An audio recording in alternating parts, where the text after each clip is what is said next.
Hello everyone, एक बार फिर से स्वागत है आपका अपना यूट्यूब चैनल साइंस गुरु रवि में। गाइज, आप सभी को पता है कोशिका विभाजन वाला चैप्टर मैंने आपको बहुत अच्छे से कंप्लीट करवा दिया है। आज की इस क्लास में मैं आपको कोशिका विभाजन से संबंधित महत्वपूर्ण प्रश्न करवाने वाला हूं। आपके सामने आप स्क्रीन पर देख सकते हो, मेरे सामने लगभग 60 से 70 क्वेश्चन है कोशिका विभाजन के। रेलवे ग्रुप डी में, एनटीपीसी में, एएलपी टेक्नीशियन में, आरआरबी में, आरपीएफ में, एसएससी में और भी जो अदर कॉम्पिटिटिव एग्जाम है, इन सभी एग्जामों में आपसे जो क्वेश्चन पूछे गए हैं वो सभी क्वेश्चन मैं आपके सामने यहाँ पर लेके आया हूँ।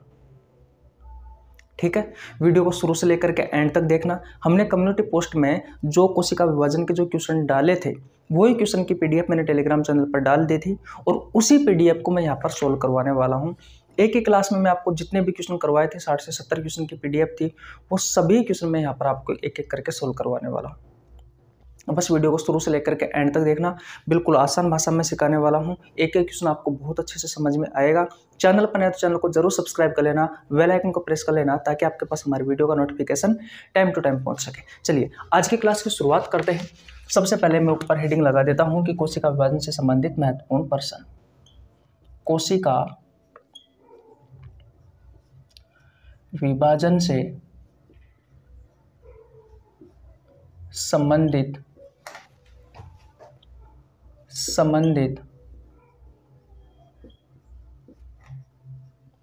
महत्वपूर्ण प्रश्न।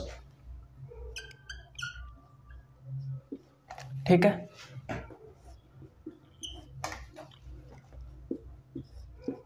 मेरे पास भैया यहाँ पर लगभग 70 क्वेश्चन है। मजा आने वाला है। एक ही क्लास में आपके सारे कोशिका विभाजन वाले चैप्टर का रिवीजन हो जाएगा आपका। ठीक है, चलिए आज की क्लास की शुरुआत करते हैं। देखो आज क्या है, मैं लिखूंगा नहीं, यहाँ पर आपको स्क्रीन पर क्वेश्चन मिल जाएगा भैया। ठीक है, तो क्वेश्चन नंबर आप स्क्रीन पर देख सकते हो। मैं हट ही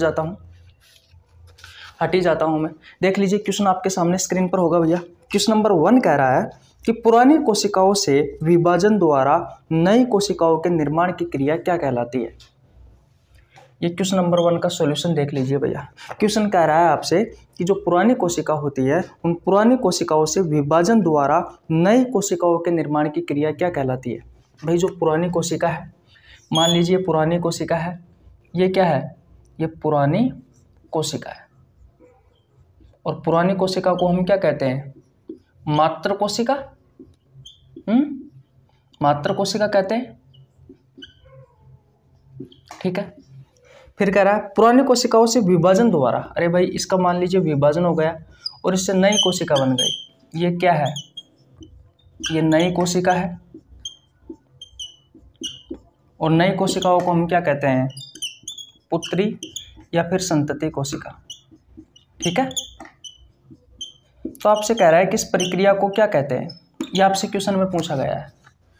तो भैया इस प्रक्रिया को सेल डिवीजन कहा जाता है। क्या कहा जाता है, सेल डिवीजन कहा जाता है, अर्थात कोशिका विभाजन कहा जाता है। ठीक है, पहला क्वेश्चन क्लियर हुआ, बोलो। तो क्या क्वेश्चन क्या कह रहा है, पुरानी कोशिकाओं से विभाजन द्वारा नई कोशिकाओं के निर्माण की क्रिया क्या कहलाती है, कोशिका विभाजन कहलाती है। ये देखो, ये पुरानी कोशिका है, इन पुरानी कोशिकाओं का विभाजन हुआ, इससे नई कोशिकाओं का निर्माण हुआ और नई कोशिकाओं के निर्माण की प्रक्रिया जो है उस प्रक्रिया को क्या कहते हैं, सेल डिवीजन कहते हैं, कोशिका विभाजन कहा जाता है। कोशिका विभाजन के बारे में मैंने आपको क्या बताया था, क्या होता है कोशिका विभाजन। कोई कोशिका होती है वह अपने आप को विभाजित करती है, 2 या 2 से अधिक कोशिकाओं का निर्माण करती है। जिस प्रक्रिया के तहत निर्माण करती है उस प्रक्रिया को क्या कहा जाता है, सेल डिवीजन कहा जाता है, कोशिका विभाजन कहा जाता है। बोलो, पहला क्वेश्चन आपको समझ में आया, पहला क्वेश्चन आपको समझ में आया। ओके, सेकंड क्वेश्चन की ओर चले। ठीक है भाई, पहला क्वेश्चन हमारा कंप्लीट हो चुका है। अब भैया टाइम नहीं लगाना है, हमें जल्दी जल्दी क्वेश्चन करने हैं, क्योंकि 60-70 क्वेश्चन करेंगे तो फिर लंबी क्लास हो जाएगी। ठीक है, तो स्क्रीन पर आपको क्वेश्चन नंबर 2 मिल जाएगा भैया। क्वेश्चन नंबर 2 मिल जाएगा। देखो आपसे क्वेश्चन पूछ रहा है कि कोशिका विभाजन कितने प्रकार का होता है। बताओ कोशिका विभाजन कितने प्रकार का होता है। क्वेश्चन नंबर 2 का आंसर बताइए, कोशिका विभाजन कितने प्रकार का होता है। तो देखो भैया क्वेश्चन नंबर 2 का आंसर है 3। कोशिका विभाजन जो होता है वो 3 प्रकार का होता है, आप सभी को पता है। एक होता है समसूत्री विभाजन, समसूत्री विभाजन जिसे क्या कहा जाता है, माइटोसिस। दूसरा होता है अर्धसूत्री विभाजन, अर्धसूत्री विभाजन जिसे मियोसिस कहा जाता है। और तीसरा होता है असूत्री विभाजन, असूत्री विभाजन इसे कहा जाता है एमाइटोसिस, सेल डिवीजन। ये 3 प्रकार का होता है भैया कोशिका विभाजन। तो क्वेश्चन नंबर 2 क्लियर हो गया। कोशिका विभाजन कितने प्रकार का होता है? कोशिका विभाजन 3 प्रकार का होता है। पहला होता है समसूत्री जिसे माइटोसिस कहा जाता है, दूसरा होता है अर्धसूत्री जिसे मियोसिस कहा जाता है, तीसरा होता है असूत्री विभाजन जिसे क्या कहा जाता है, एमाइटोसिस कहा जाता है। बोलो, इतनी बात क्लियर है? ठीक है, इसे मैं मिटा देता हूँ भैया। क्वेश्चन नंबर 3 स्क्रीन पे लगाओ। क्वेश्चन नंबर 3 भी यही है भैया। देखो क्वेश्चन नंबर 3 आपको स्क्रीन पे दिखाई दे रहा होगा। क्वेश्चन नंबर 3 आपसे पूछा गया है कि कोशिका विभाजन के प्रकार है। यहाँ पर 4 ऑप्शन थे, एक है समसूत्री, एक अर्धसूत्री, एक असूत्री और एक होता है नंबर डी पर उपरोक्त सभी, यानी कि उपरोक्त सभी। तो यही तो है भैया। क्वेश्चन नंबर 3 का राइट आंसर क्या हो जाएगा? यही हो जाएगा। 3 होता है कोशिका विभाजन के प्रकार, कौन कौन से हैं? समसूत्री विभाजन है, अर्धसूत्री विभाजन है और असूत्री विभाजन है। तो तीसरा भी क्वेश्चन भी कंप्लीट हो गया आपका। कोशिका विभाजन के प्रकार कौन कौन से हैं? समसूत्री है, अर्धसूत्री है और असूत्री है। ठीक है, मिटा दो इसको। ओके भैया, मिटा देता हूँ। ये लो, क्वेश्चन नंबर 4 स्क्रीन पे लग जाना चाहिए भैया। आ गया क्वेश्चन नंबर 4 स्क्रीन पर। बोलो, बताओ इस क्वेश्चन का राइट आंसर क्या होगा? जो अविकसित कोशिकाएं जैसे कि जीवाणु, नीलहरित शैवाल, ईस्ट, अमीबा में कौन सा कोशिका विभाजन होता है? बताओ भैया, बताओ किस प्रकार का विभाजन होगा? समसूत्री विभाजन होगा, अर्धसूत्री विभाजन होगा या फिर असूत्री विभाजन होगा? देखो छोटी सी बात है। क्वेश्चन नंबर कौन सा है? चौथा क्वेश्चन है। चौथा क्वेश्चन का आंसर देख लीजिए भैया। जो अविकसित जीव होते हैं ना भैया, निम्न स्तर के जीव, मैं लिख देता हूं यहां पर, निम्न स्तर के जीव, जैसे यहां पर क्वेश्चन में लिखा गया है जीवाणु है,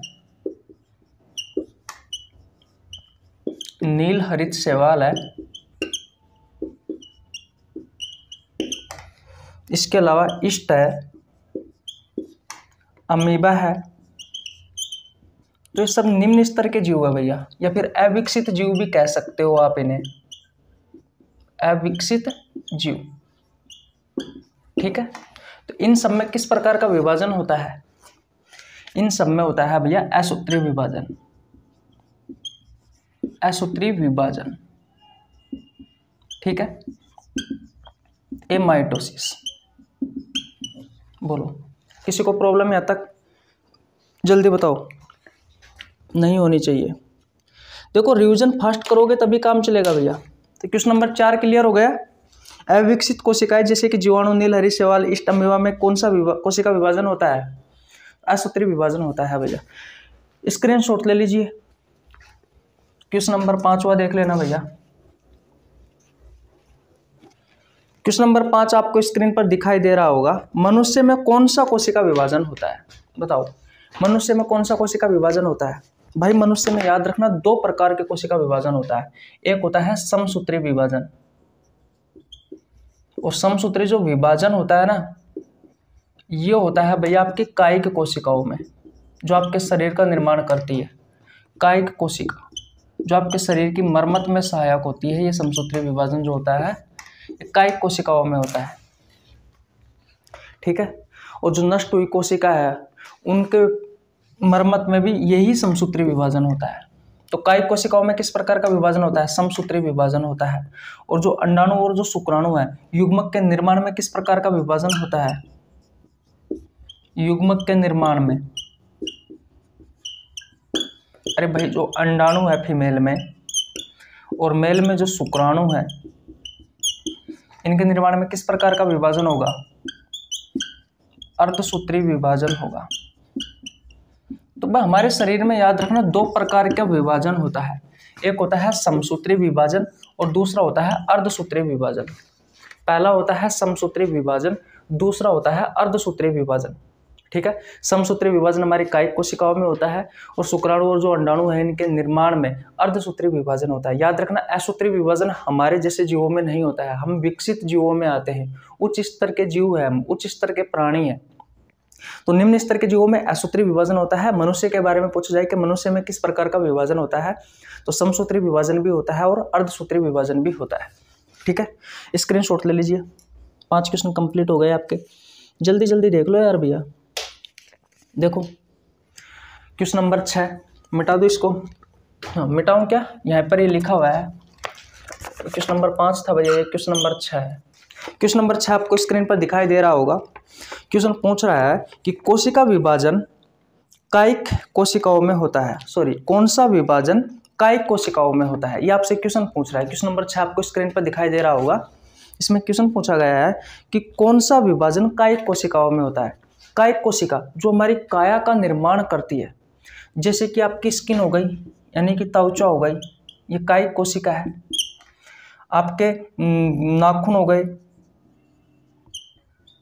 है कि नहीं है, आपके बाल हो गए, नाखून की कोशिका, बाल की कोशिका, त्वचा हो गई आपकी, आपके गाल की कोशिका, आपके हाथों की कोशिका, पैरों की कोशिका, ये सब कायिक कोशिकाओं में आती है। वह कोशिका जो आपकी काया का यानी कि शरीर का निर्माण करती है, उन कोशिकाओं में किस प्रकार का विभाजन होता है, समसूत्री विभाजन होता है भैया। यही आपसे क्वेश्चन में पूछा गया है क्वेश्चन नंबर 6 में कि कौन सा विभाजन कायिक कोशिकाओं में होता है, तो भाई समसूत्री विभाजन, समसूत्री विभाजन होता है कायिक कोशिकाओं में। स्क्रीनशॉट ले लीजिए, ले लिया आपने स्क्रीनशॉट, मिटा दो। क्वेश्चन नंबर 6 कंप्लीट आपका। Question number 6 complete, okay. Question number 7 बताओ, ये रहा आपके स्क्रीन पर क्वेश्चन नंबर 7। क्वेश्चन नंबर 7 कहता है भैया कि समसूत्री विभाजन का कार्य है। स्क्रीन पर आपको दिखाई दे रहा होगा क्वेश्चन नंबर 7। बताओ समसूत्री विभाजन का कार्य क्या है, समसूत्री विभाजन का कार्य, समसूत्री विभाजन का कार्य क्या है भैया। तो देखो क्वेश्चन नंबर 7 का सॉल्यूशन, ये हमारी कोशिकाओं के मरम्मत में सहायक होता है भैया। जब हमें चोट लग जाती है हमारे शरीर पर, तो वहाँ पर जो कोशिका नष्ट हो जाती है, तो उन कोशिकाओं की मरम्मत में सहायक होता है भैया ये समसूत्री विभाजन, या फिर जख्म भरने में सहायक होता है। ठीक है, याद रखना ये चीज। कायिक कोशिकाओं में किस प्रकार का विभाजन होता है, समसूत्री विभाजन होता है। तो समसूत्री विभाजन के बारे में आपको क्या क्या याद रखना है कि ये कायिक कोशिकाओं में होता है, कोशिकाओं के मरम्मत में सहायक होता है, या फिर जख्म भरने में सहायक होता है। क्वेश्चन नंबर 7 क्लियर हो गया आपका, जल्दी बताओ। क्वेश्चन नंबर 7 क्लियर है भैया, ठीक है। क्वेश्चन नंबर 8, चलो मैं मिटा देता हूँ इसको। क्वेश्चन नंबर 8 आपको स्क्रीन पर दिखाई दे रहा होगा। बताओ क्वेश्चन नंबर 8 का आंसर क्या होगा। क्वेश्चन नंबर 8 कह रहा है आपसे कि कैंसर कोशिकाओं में सूत्री विभाजन की क्रिया कैसी होती है। देखो जब भी किसी इंसान को कैंसर होता है ना, कैंसर, तो वहां पर अनियंत्रित कोशिका विभाजन होता है। कैसा विभाजन होता है वहां पर, क्वेश्चन नंबर 8 का सॉल्यूशन है भैया ये, अनियंत्रित या फिर अनियमित, अनियमित कोशिका विभाजन होता है, ये याद रखना है। एक ही जगह पर भैया बहुत सारा कोशिका विभाजन हो जाएगा। और कायिक कोशिकाओं में समसूत्री विभाजन होता है, ये तो आप सभी को पता है। तो कैंसर की जो कोशिका होगी उनमें किस प्रकार का विभाजन होगा, समसूत्री विभाजन होगा, है कि नहीं है। तो एक ही जगह पर बहुत सारा विभाजन हो जाता है। और किस प्रकार का विभाजन होता है, समसूत्री विभाजन होता है, लेकिन ये अनियमित होता है। तो एक ही जगह पर बहुत सारी जब कोशिका बन जाएगी तो भैया वहां पर गांठ बन जाएगी, ठीक है, वो कैंसर का रूप ले लेती है। तो कभी भी आपसे पूछे क्वेश्चन नंबर 8 क्या कह रहा है कि कैंसर कोशिकाओं में सूत्री विभाजन की क्रिया कैसी होती है, तो अनियंत्रित या फिर अनियमित होती है भैया, या असीमित भी होती है, ये भी आप लिख सकते हो। ठीक है, क्वेश्चन नंबर 8 आपको समझ में आ गया। कुछ नहीं है, कैंसर में अनियंत्रित कोशिका विभाजन होता है कैंसर में। बात क्लियर है, स्क्रीनशॉट ले लीजिए, ले लिया, ओके। क्वेश्चन नंबर 9 आपको स्क्रीन पर मिल जाएगा भैया। बताओ क्वेश्चन नंबर 9 का राइट आंसर क्या होगा। क्वेश्चन नंबर 9 क्या कह रहा है कि किसमें पहले डीएनए का द्विगुणन और उसके बाद में केंद्रक और कोशिका द्रव का विभाजन होता है। ऐसा किसमें होता है, बताओ किसमें पहले डीएनए का द्विगुणन होता है, उसके बाद में केंद्रक और कोशिका द्रव का विभाजन होता है। देखो मैंने आपको कोशिका विभाजन के बारे में बताया था। क्वेश्चन नंबर 9 का सॉल्यूशन देख लीजिए कि जो कोशिका विभाजन होता है इस कोशिका विभाजन में जब भी कोई कोशिका विभाजित होती है तो सबसे पहले वो इंटरफेज में जाती है। किस फेज में जाती है? इंटरफेज में, यानी कि वो अंतरावस्था में जाती है। ठीक है। और अंतरावस्था में आपने देखा था कि G1, S और G2 के बारे में हम पढ़ते हैं भैया। तो S में क्या होता है? S फेज में, S फेज में भैया DNA का द्विगुणन होता है ना। DNA का प्रतिकृतियन होता है, DNA डबल हो जाता है भैया। ठीक है।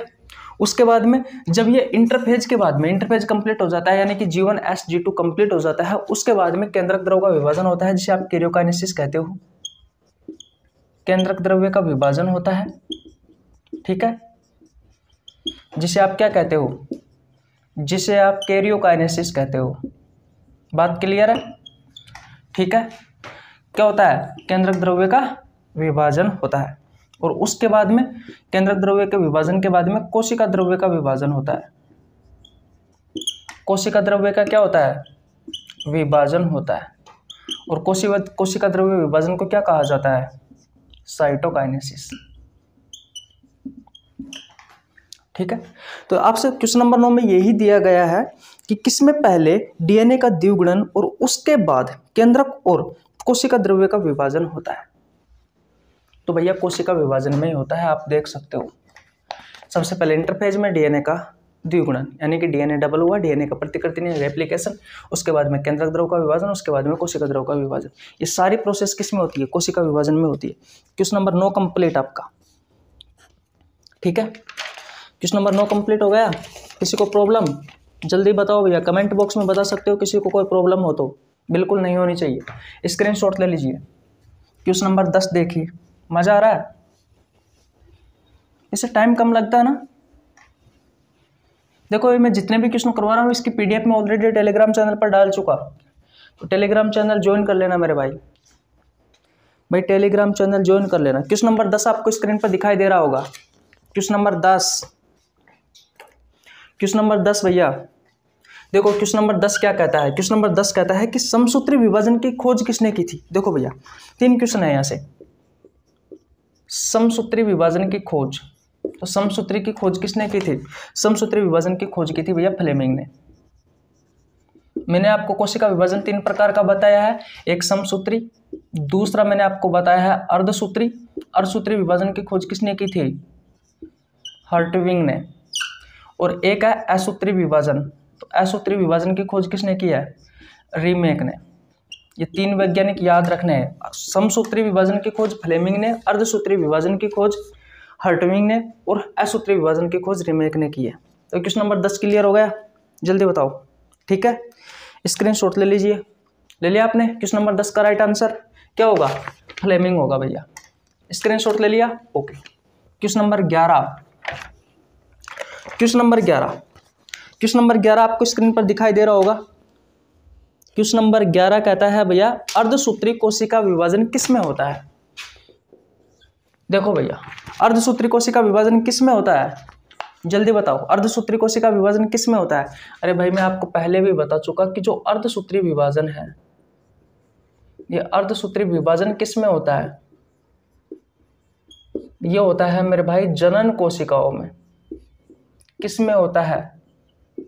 जनन कोशिकाओं में।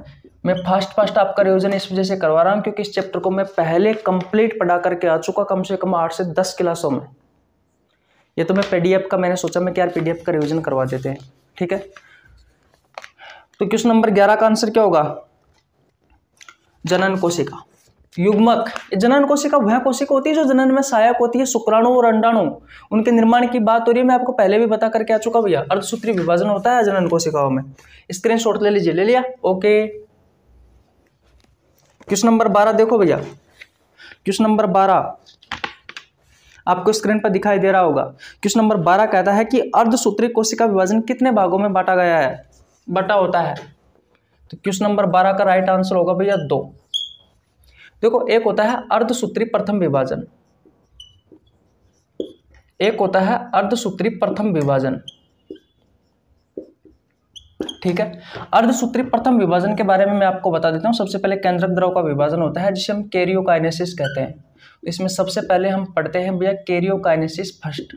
ठीक है, उसके बाद में हम पढ़ते हैं साइटोकाइनेसिस फर्स्ट। ठीक है, इसमें कोशिका द्रव का विभाजन होता है, इसमें केंद्रक द्रव का विभाजन होता है। तो जब भी अर्धसूत्री प्रथम विभाजन स्टार्ट होगा तो सबसे पहले कैरियोकाइनेसिस फर्स्ट पढ़ेंगे। ये भैया 4 अवस्थाओं में बटा हुआ होता है। एक बटा हुआ होता है प्रोफेज फर्स्ट, फिर आता है मेटाफेज फर्स्ट, फिर आता है एनाफेज फर्स्ट, और फिर आता है टीलोफेज फर्स्ट। लेकिन याद रखना है प्रोफेज फर्स्ट जो होता है ये भी 5 उपावस्थाओं में बटा हुआ होता है। पहला है लेप्टोटीन, ठीक है, दूसरा है जाइगोटीन,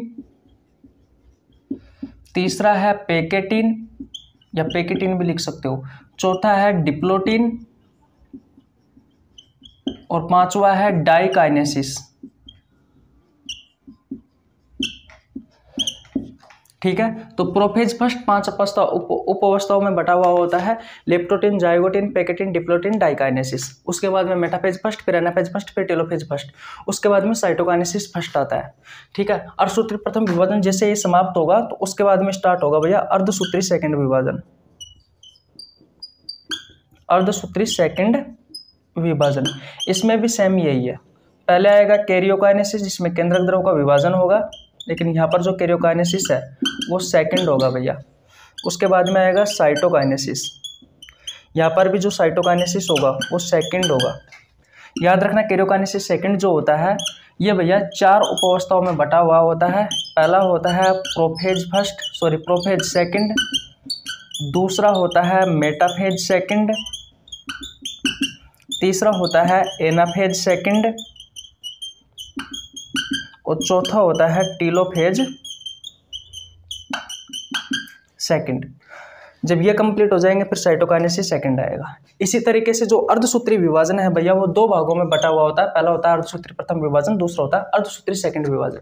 याद रखना ये जो अर्धसूत्री सेकंड विभाजन होता है ये समसूत्री विभाजन के समान होता है, तो क्वेश्चन पूछा जा सकता है। ठीक है, स्क्रीनशॉट ले लीजिए। मैं स्लाइड चेंज कर देता हूँ। क्वेश्चन नंबर 12 तक हम पहले क्वेश्चन कंप्लीट कर चुके हैं पहली स्लाइड में। आगे चले भैया। ओके, 1 मिनट रुको, मैं स्लाइड चेंज कर देता हूँ, तब तक आप वीडियो को लाइक कर दो। बोलो, यहाँ तक कहानी समझ में आ गई आपको? किसी को कोई problem? Question number 12 complete. Okay भैया, मैं मिटा देता हूँ। क्वेश्चन नंबर 13 की ओर चलते हैं भैया। तब तक आप वीडियो को लाइक कर दीजिए, आपके छोटे भाई के लिए एक प्यारा सा कमेंट कर दीजिए। सब हम पढ़ चुके भैया, मैंने आपको बहुत अच्छे से पढ़ाया है कोशिका विभाजन वाला चैप्टर। ठीक है, ओके। क्वेश्चन नंबर 13 क्या कहता है आपको स्क्रीन पर दिख जाएगा कि अर्धसूत्री विभाजन के फलस्वरूप क्या होता है। बताओ भैया, अर्धसूत्री विभाजन के फलस्वरूप क्या होता है। यहाँ पर मैंने जब आपको क्वेश्चन डाला था आपके कम्युनिटी पोस्ट में तब मैंने वहाँ पर ऑप्शन कुछ दिए हुए थे, तो इसमें 3 चीज़ें लिखी हुई थी। तो क्वेश्चन नंबर 13 का सोल्यूशन देख लीजिए। पहला होता है युग्मक का निर्माण। बिल्कुल भैया, युग्मक का निर्माण होता है। शुक्राणु और अंडाणु भैया अर्धसूत्री विभाजन के तहत ही बनते हैं। दूसरा, गुणसूत्रों की जो संख्या होती है वो कम हो जाती है। आप सभी को पता है भाई, मात्र कोशिकाओं में जितनी गुणसूत्रों की संख्या होगी, जैसे कि 46 गुणसूत्र मात्र कोशिका में, ठीक है, तो जो पुत्री कोशिका होगी तो इन पुत्री कोशिकाओं में जो गुणसूत्रों की संख्या होगी वो कितनी होगी? वो 23 होगी भैया। तो यहाँ पर गुणसूत्रों की संख्या भी कम हो जाती है। तीसरा है विभिन्नता आती है। बिल्कुल आती है भैया, अर्धसूत्री विभाजन के तहत विभिन्नता आती है। एक इंपॉर्टेंट भी, अलग से भी क्वेश्चन पूछा जा सकता है कि निम्न में से किस विभाजन में विभिन्नता आती है। तो अर्धसूत्री विभाजन के कारण विभिन्नता आती है, अच्छे से ध्यान रखना है। तो अर्धसूत्री विभाजन से संबंधित है भैया, यह अर्धसूत्री विभाजन से संबंधित है ये सारी चीजें जो आपको बोर्ड पे दिखाई दे रही है वो। ठीक है, तो क्वेश्चन नंबर 13 कंप्लीट हुआ आपका। जल्दी बताओ, अर्धसूत्री विभाजन के फलस्वरूप क्या क्या होता है? युग्मक का निर्माण होता है, गुणसूत्रों की संख्या कम हो जाती है और विभिन्नता आती है। ठीक है, किसी को कोई प्रॉब्लम बिल्कुल नहीं होनी चाहिए। Question number 13 complete. Okay, question number 14। Question number 14 कहता है कि प्रत्येक नई कोशिकाओं का निर्माण उसकी पूर्ववर्ती कोशिकाओं से होता है। ये कथन किसने दिया था? बताओ भैया, ये कथन किसने दिया था? तो क्वेश्चन नंबर 14 का आंसर देख लीजिए भैया। भाई क्वेश्चन नंबर 14 का आंसर देख लीजिए। देखो, एक वैज्ञानिक था, उस वैज्ञानिक का नाम था रुडोल्फ विर्चो। 1855 में इन्होंने आधुनिक कोशिका सिद्धांत दिया। क्या दिया था? आधुनिक कोशिका सिद्धांत दिया था भैया? क्या दिया था? आधुनिक कोशिका सिद्धांत। इस आधुनिक कोशिका सिद्धांत में इनकी एक लाइन थी कि ओमनिज सेलुला ई सेलुला। इसका शाब्दिक अर्थ क्या होता है? इसका शाब्दिक अर्थ होता है इस ओमनिज सेलुला ई सेलुला का मतलब क्या होता है कि जो प्रत्येक नई कोशिका है भाई, प्रत्येक जो नई कोशिका है, इन प्रत्येक नई कोशिकाओं का जो निर्माण है वो किससे होता है? उसकी पूर्ववर्ती कोशिकाओं से होता है। उसकी पूर्ववर्ती कोशिकाओं से होता है। इस लाइन का मतलब ये है भैया, ये लैटिन भाषा में लिखी हुई लाइन है। तो आपसे क्वेश्चन में यही पूछा गया है क्वेश्चन नंबर 14 में कि प्रत्येक नई कोशिकाओं का निर्माण उसकी पूर्ववर्ती कोशिकाओं से होता है। ये कथन किसने दिया है? तो ये कथन किसने दिया है भैया? रुडोल्फ विर्चो ने। Question number 14 complete? बताओ कंप्लीट है ना? ओके, स्क्रीनशॉट ले लीजिए। देखो अब टाइम नहीं है हमारे पास एक एक चीज को समझने के लिए। मैं पहले ही 10 घंटे में कम से कम आपको चैप्टर पढ़ा के आया हूं भैया, एक एक क्वेश्चन भी करवाया है। अब तो आपको रिवीजन करना ही होगा भैया। क्वेश्चन नंबर 15 स्क्रीन पर आपको दिखाई दे रहा होगा। कोशिका विभाजन की अंतरावस्था में कितना समय लगता है? बताओ भैया। इंटरफेज में कितना समय लगता है? 75% नहीं लगता भैया, ऑप्शन में गलत टाइपिंग हो चुका है शायद मेरे हिसाब से। तो इसमें 95% है। देखो इस 15 का सॉल्यूशन देख लीजिए। देखो जो कोशिका विभाजन होता है, आप सभी को पता है इस कोशिका विभाजन में सबसे पहले तैयारी प्रावस्था आती है, वृद्धि प्रावस्था आती है, जिसे हम इंटरफेज भी कहते हैं। और इंटरफेज को क्या कहा जाता है? इंटरफेज को कहा जाता है अंतरावस्था। क्या कहा जाता है? अंतरावस्था। ठीक है, तो अंतरावस्था में कितना समय लगता है? तो भाई 95% का समय लगता है। कितना समय लगता है? 95% का समय लगता है। तो 75% को PDF में से आप गलत सही करके 75% को डिलीट कर देना, यानी कि गलत कर देना, और 95% लिख लेना। ठीक है, तो अंतरावस्था में कितना समय लगता है? अंतरावस्था में भैया समय लगता है 95%। उसके बाद में एम फेज आता है, यानी कि विभाजन अवस्था आती है, जिसमें सिर्फ 5% का समय लगता है। ठीक है, तो जब भी आप कोशिका विभाजन पढ़ते हो तो सबसे पहले इंटरफेज पढ़ा जाता है। इंटरफेज के बाद में फिर आता है भैया विभाजन अवस्था या फिर एम फेज, जिसमें 5% का समय लगता है, और इंटरफेज में 95% का समय लगता है। स्क्रीनशॉट ले लीजिए। क्वेश्चन नंबर 15 कंप्लीट है। क्वेश्चन नंबर 15 कंप्लीट है भैया, जल्दी करो यार, 15 ही क्वेश्चन हुए हैं अभी, तो 50-60 क्वेश्चन करने कैसे काम चलेगा। क्वेश्चन नंबर 16 कोशिका विभाजन के अंतरावस्था के पश्चात, आपको स्क्रीन पर दिखाई दे रहा होगा भैया क्वेश्चन नंबर 16, कोशिका विभाजन के अंतरावस्था के पश्चात विभाजन अवस्था में कितना समय लगता है? अभी अभी बता के आया हूं भैया। क्वेश्चन नंबर 16 का राइट आंसर क्या होगा? जो विभाजन प्रावस्था होती है, इस विभाजन प्रावस्था में कितना समय लगता है? इसमें 5% का। और जो इंटरफेज होता है, पिछले वाले क्वेश्चन में मैंने आपको बताया था, जो अंतरावस्था होती है उसमें 95% का समय लगता है। तो राइट आंसर क्या होगा?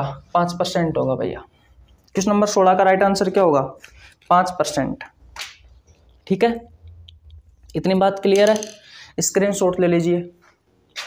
क्वेश्चन नंबर 17 आपको स्क्रीन पर दिखाई दे रहा होगा। क्वेश्चन नंबर 17 कहता है कि मनुष्य की कोशिका संवर्धन माध्यम में कितने समय में विभाजित होती है? याद रखना भैया, क्वेश्चन नंबर 17 का सॉल्यूशन देख लीजिए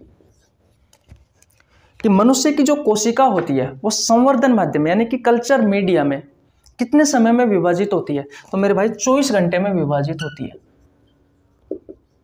24 घंटे में। 24 घंटे में से 23 घंटे तो कहाँ लग जाते हैं? उसे इंटरफेज में लग जाते हैं भैया। ठीक है, और विभाजन अवस्था में 1 घंटा लगता है।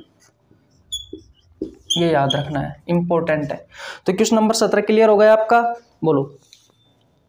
क्वेश्चन नंबर 18 भाई, क्वेश्चन नंबर 18 ले ले स्क्रीनशॉट। ओके, क्वेश्चन नंबर 18 आपको स्क्रीन पर दिखाई दे रहा होगा कि इसमें जो कोशिका चक्र की अवधि होती है वो कितनी होती है? बताओ। क्वेश्चन नंबर 18 क्या कह रहा है कि इष्ट में कोशिका चक्र की अवधि कितनी होती है? कितनी होती है भाई?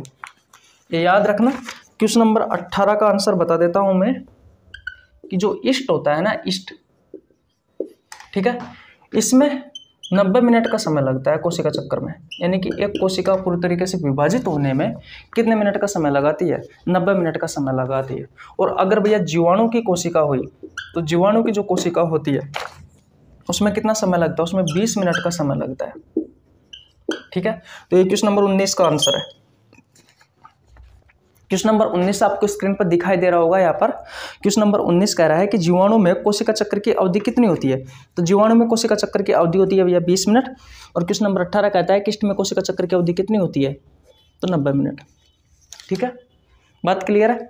ओके, तो 18 और 19 कंप्लीट हो चुके हैं। क्वेश्चन नंबर 20, क्वेश्चन नंबर 20 आपको स्क्रीन पर दिखाई दे रहा होगा। क्वेश्चन नंबर 20 कहता है कि कोशिका विभाजन प्रावस्था का क्रम क्या है? बताओ, कोशिका विभाजन प्रावस्था का क्रम क्या है? सबसे पहले इंटरफेज, इंटरफेज में हम क्या पढ़ते हैं? इंटरफेज में हम G1 पढ़ते हैं पहले, फिर S पढ़ते हैं, फिर G2 पढ़ते हैं। ठीक है, उसके बाद में मैम फेज पढ़ते हैं। तो ये क्रम है भैया। तो क्वेश्चन नंबर 20 का राइट आंसर क्या हो जाएगा? G1, S, G2 और M। Complete question number 20। बताओ, किसी को कोई प्रॉब्लम? क्वेश्चन नंबर 20 तक किसी को कोई प्रॉब्लम बिल्कुल नहीं होनी चाहिए भैया। आगे चले, आगे चले, चले आगे। ओके, स्क्रीनशॉट ले लिया होगा। G1, S, G2 और M, यही क्रम है भैया। क्वेश्चन नंबर 21 आपको स्क्रीन पर दिखाई दे रहा होगा कि कोशिका विभाजन के इंटरफेज की जीवन प्रावस्था में कितना समय लगता है? देखो मैं G1 में बता देता हूं। G1 में 11 घंटे का समय लगता है। ये आपके क्वेश्चन नंबर 21 का राइट आंसर है। ठीक है, क्वेश्चन नंबर 22 में आपसे S के बारे में पूछा गया है। तो क्वेश्चन नंबर 22 में S प्रावस्था में इंटरफेज की अवस्था है G1, S और G2, इसमें 8 घंटे का समय लगता है। क्वेश्चन नंबर 23 में आपसे G2 के बारे में पूछा गया है कि G2 में कितना समय लगता है? तो इसमें भैया 11 और 8 कितने हो गए? 11, 8, 19 और 4 घंटे का समय लगता है। ठीक है, 23। और क्वेश्चन नंबर 24 में आपसे M फेज के बारे में पूछा गया है, यानी कि विभाजन प्रावस्था के बारे में पूछा गया है। तो इसमें 1 घंटे का समय लगता है। ये तीनों जो है इनके बारे में हम इंटरफेज में पढ़ते हैं भैया, यानी कि अंतरावस्था में पढ़ते हैं। अंतरावस्था में हम 3 अवस्था पढ़ते हैं, एक G1 पढ़ते हैं, S पढ़ते हैं और एक G2 पढ़ते हैं। और ये है भैया विभाजन प्रावस्था। तो विभाजन प्रावस्था में मैंने आपको पहले ही बताया था 5% समय लगता है और इंटरफेज में 95% समय लगता है। ठीक है, तो क्वेश्चन नंबर 21 से देखिए भैया। सबसे पहले आपका क्वेश्चन नंबर 21 आपको स्क्रीन पर दिखाई दे रहा होगा। क्वेश्चन नंबर 21 कह रहा है कि कोशिका विभाजन के इंटरफेज की जीवन प्रावस्था में कितना समय लगता है? G1 में 11 घंटे का समय लगता है। ठीक है, क्वेश्चन नंबर 22, कोशिका विभाजन के इंटरफेज की S प्रावस्था में कितना समय लगता है? क्वेश्चन नंबर 22 का आंसर होगा भैया 8 घंटा। क्वेश्चन नंबर 23, कोशिका विभाजन के इंटरफेज की G2 प्रावस्था में कितना समय लगता है? क्वेश्चन नंबर 23 का राइट आंसर होगा भैया G2 में 4 घंटा लगता है। जो हमारी क्लास पहले से देख रहे हैं, शुरू से जिसने कोशिका विभाजन वाला चैप्टर पूरा पढ़ा है, उसको 1% भी प्रॉब्लम नहीं आ रही होगी, क्योंकि भैया मैंने आपको बहुत अच्छे से पढ़ाया है। और ये आपके एग्जाम में रेलवे में पूछे गए क्वेश्चन है भैया। रेलवे ग्रुप डी में, एनटीपीसी में, एलपी टेक्नीशियन में, आरआरबी में, आरपीएफ में, सभी में पूछे गए क्वेश्चन है ये। ठीक है, क्वेश्चन नंबर 24 कहता है कि कोशिका विभाजन के M फेज में कितना समय लगता है? 1 घंटे का समय लगता है भैया। मनुष्य की जो कोशिका होती है वो संवर्धन माध्यम में 23 घंटे का समय इंटरफेज में लगाती है। तो टोटल 23 घंटा है। ये 23 घंटा को कुछ इस तरीके से बांटा गया है भैया। इंटरफेज में G1 में 11 घंटा, S में 8 घंटा, G2 में 4 घंटा। ठीक है, टोटल मैंने कहा था 24 घंटे का समय लगाती है। सॉरी, मैंने पहले शायद 23 घंटा बोला था। मनुष्य की जो कोशिका होती है वो संवर्धन माध्यम में 24 घंटे में विभाजित होती है, जिसमें से 23 घंटे का समय तो इंटरफेज में लगता है, 1 घंटे का समय कहाँ लगता है? M फेज में विभाजन प्रावस्था में। तो 23 घंटा किस तरीके से बांटा गया है भैया? इंटरफेज में 11 घंटा, 8 घंटा, 4 घंटा। G1 में 11 घंटा, S में 8 घंटा और G2 में 4 घंटा और 1 घंटा भैया विभाजन प्रावस्था में। ठीक है, पहले मैं पढ़ा के आ चुका हूँ भैया, कोई दिक्कत नहीं है। तो 21 आपका कंप्लीट है, 22 कंप्लीट है, 23 कंप्लीट है, 24 कंप्लीट है। 25 और 26 देखिए भैया, स्क्रीनशॉट ले लीजिए। ले लिया? ओके, 24 तक कंप्लीट। 25 और 26 देख लो भैया जल्दी जल्दी। देखो, क्वेश्चन नंबर 25 कहता है कि कैरियोकाइनेसिस क्या है? तो 25 का आंसर बता देता हूं भैया। जो केंद्रक द्रव का विभाजन होता है, या केंद्रक द्रव्य जो विभाजन है, यही कैरियोकाइनेसिस है। यही क्या है? कैरियोकाइनेसिस है। और क्वेश्चन नंबर 26 का राइट आंसर होगा कोशिका द्रव्य विभाजन। कोशिका द्रव्य विभाजन क्या है? साइटोकाइनेसिस है भैया। ठीक है, तो अगर आपसे साइटोकाइनेसिस के बारे में पूछे कि साइटोकाइनेसिस क्या है तो कोशिका द्रव्य विभाजन है, और अगर आपसे कैरियोकाइनेसिस के बारे में पूछे कि कैरियोकाइनेसिस है क्या तो केंद्रक द्रव्य विभाजन है। तो क्वेश्चन नंबर 25 और 26 क्लियर हो गए आपके? जल्दी जल्दी बता दो।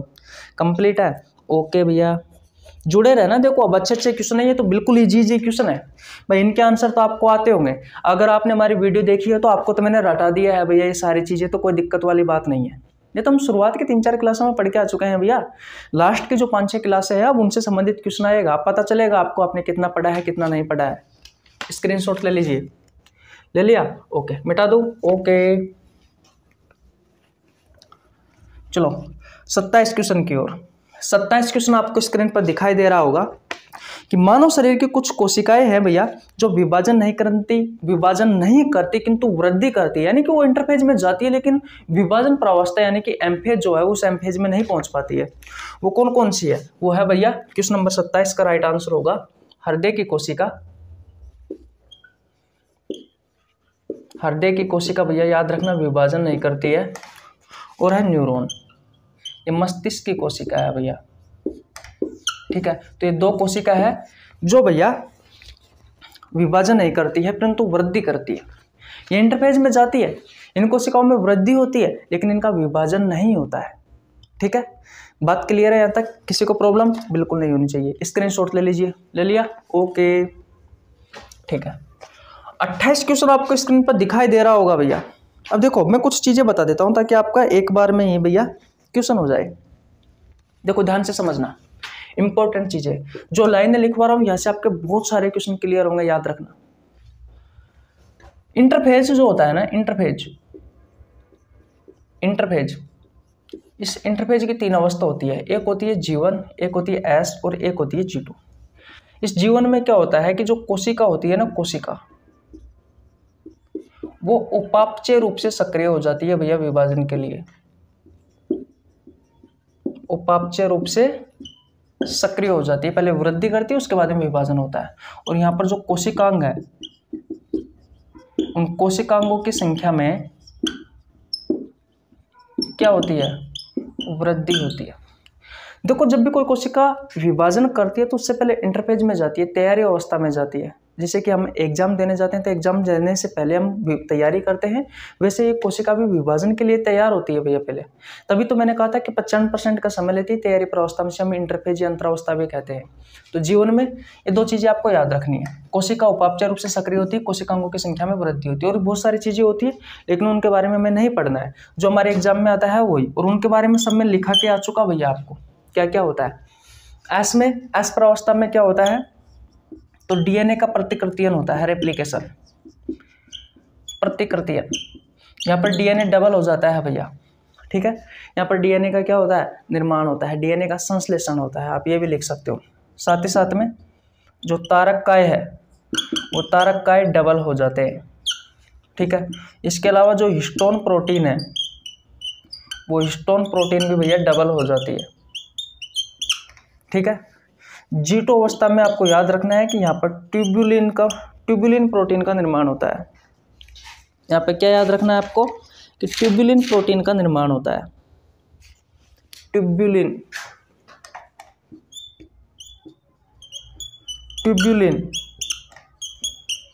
प्रोटीन का निर्माण होता है। बस ये चीजें याद रखनी। अगर आपने G1 में, S में और G2 में ये चीजें याद रख ली, सॉरी ये G2 है, S नहीं है, ये चीजें याद रख ली तो देखो यहाँ से कितने अच्छे अच्छे क्वेश्चन आप कर सकते हो। देखो भैया क्वेश्चन नंबर 27 तो आपका कंप्लीट हो चुका था। क्वेश्चन नंबर 28 देखो, क्वेश्चन नंबर 28 आपको स्क्रीन पर दिखाई दे रहा होगा कि कोशिका उपापचय रूप से सक्रिय किस प्रावस्था में होती है। देखो भैया कोशिका उपापचय रूप से सक्रिय किस अवस्था में होती है? G1 में होती है। ये आपका क्वेश्चन नंबर 28 है जो आपको स्क्रीन पर दिखाई दे रहा होगा।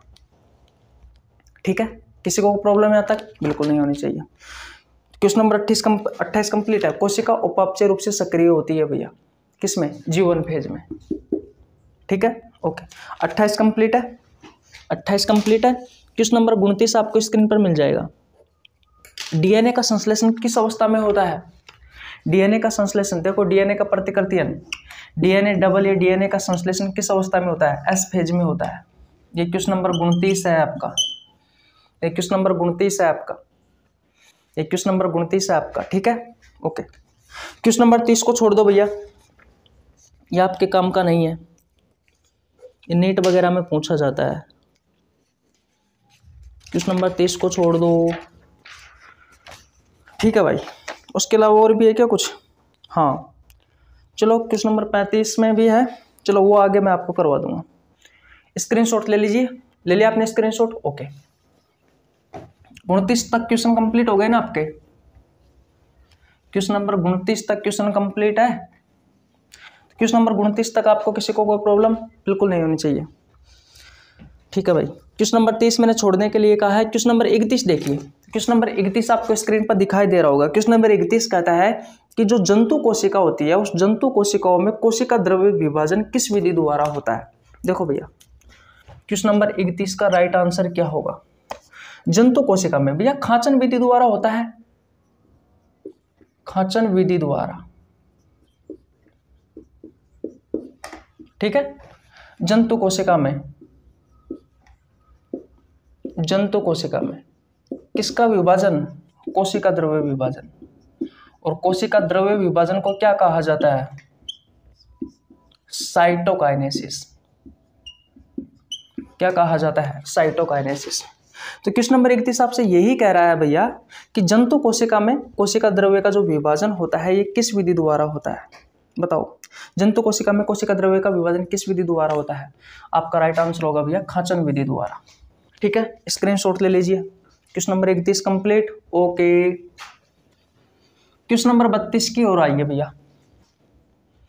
क्वेश्चन नंबर 32 आपको स्क्रीन पर दिखाई दे रहा होगा। क्वेश्चन नंबर 32 कहता है कि पादप कोशिका में कोशिका द्रव्य का विभाजन किस विधि द्वारा होता है? जल्दी बताओ।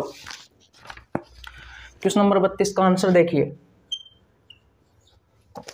पादप कोशिका में कोशिका द्रव्य का विभाजन भैया ये होता है फ्रेगमोप्लास्ट विधि द्वारा। फ्रेगमोप्लास्ट विधि द्वारा।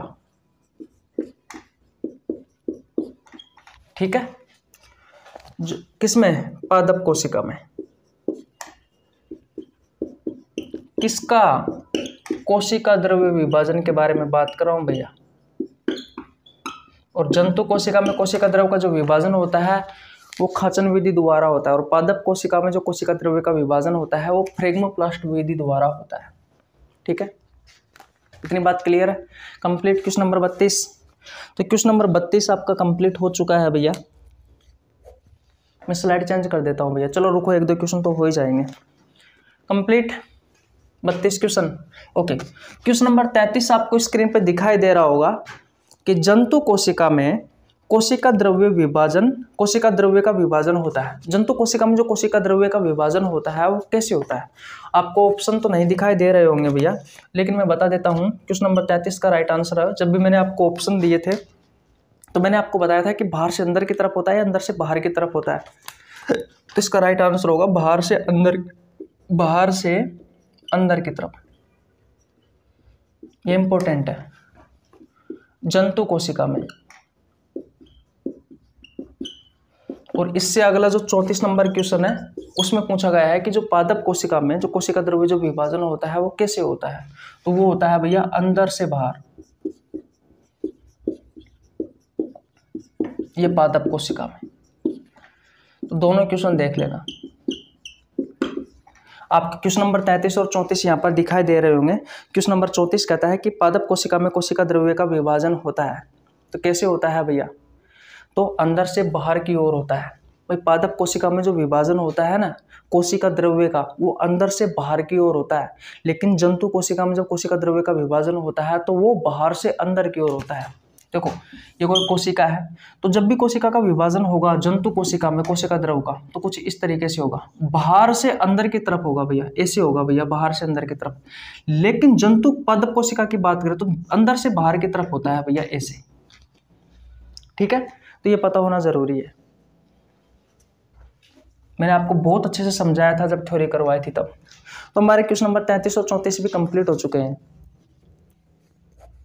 अब आप स्क्रीनशॉट ले लीजिए, मैं स्लाइड चेंज कर देता हूँ, वो कहाँ रख दिया मैंने, ले लिया स्क्रीनशॉट, ओके कर दो स्लाइड चेंज, ओके। देखो भैया आपके स्क्रीन पर क्वेश्चन नंबर 35 दिखाई दे रहा होगा। क्वेश्चन नंबर 35 कहता है कि ट्यूबुलिन प्रोटीन संश्लेषण कोशिका चक्र के किस चरण में होता है। मैंने आपको बताया था क्वेश्चन नंबर 35 का राइट आंसर क्या होगा, G2 फेज में। मैंने आपको बताया था भैया कि जो ट्यूबुलिन प्रोटीन होती है भाई, जो ट्यूबुलिन प्रोटीन होती है, इस ट्यूबुलिन प्रोटीन का क्या होता है, संश्लेषण होता है, ट्यूबुलिन प्रोटीन का निर्माण होता है, बताया था, वीडियो बैक करके देख सकते हो। ओके स्क्रीनशॉट ले लीजिए, क्वेश्चन नंबर 35 का यही राइट आंसर होगा भैया। ठीक है, आगे चले। क्वेश्चन नंबर 36 आपको स्क्रीन पर दिखाई दे रहा होगा कि जो हिस्टोन प्रोटीन होती है, इस हिस्टोन प्रोटीन का संश्लेषण कोशिका चक्कर के किस चरण के दौरान होता है। क्वेश्चन नंबर 36 क्या कहता है कि जो हिस्टोन प्रोटीन होती है, इस हिस्टोन प्रोटीन का संश्लेषण कोशिका चक्र के किस चरण द्वारा होता है। तो क्वेश्चन नंबर 36 का राइट आंसर देख लीजिए भैया, एस फेज में होता है। एस फेज में मैंने आपको 2-3 चीजें बताई थी कि जो डीएनए होता है, इस डीएनए का प्रतिकृतियन होता है, बताया था। इसके अलावा मैंने आपको क्या बताया था कि जो तारकाय है ये डबल हो जाती है, और जो हिस्टोन प्रोटीन है, हिस्टोन प्रोटीन भी डबल हो जाती है, या फिर आप संश्लेषण होता है ये भी लिख सकते हो भैया। ठीक है, तो आपसे हिस्टोन प्रोटीन के बारे में पूछा गया है, तो एस फेज कोशिका चक्र, ये कोशिका चक्र से संबंधित क्वेश्चन है भैया। यहाँ से भी आपके एग्जाम में क्वेश्चन पूछे जाते हैं, ये मैं सोचना है कि यहाँ से क्वेश्चन नहीं पूछे जाते। मैंने आपको कोशिका चक्र, समसूत्री विभाजन, अर्धसूत्री विभाजन, असूत्री विभाजन बहुत अच्छे से पढ़ाया है। तो क्वेश्चन नंबर 36 कंप्लीट हो गया, बताओ। ओके स्क्रीनशॉट ले लीजिए भैया।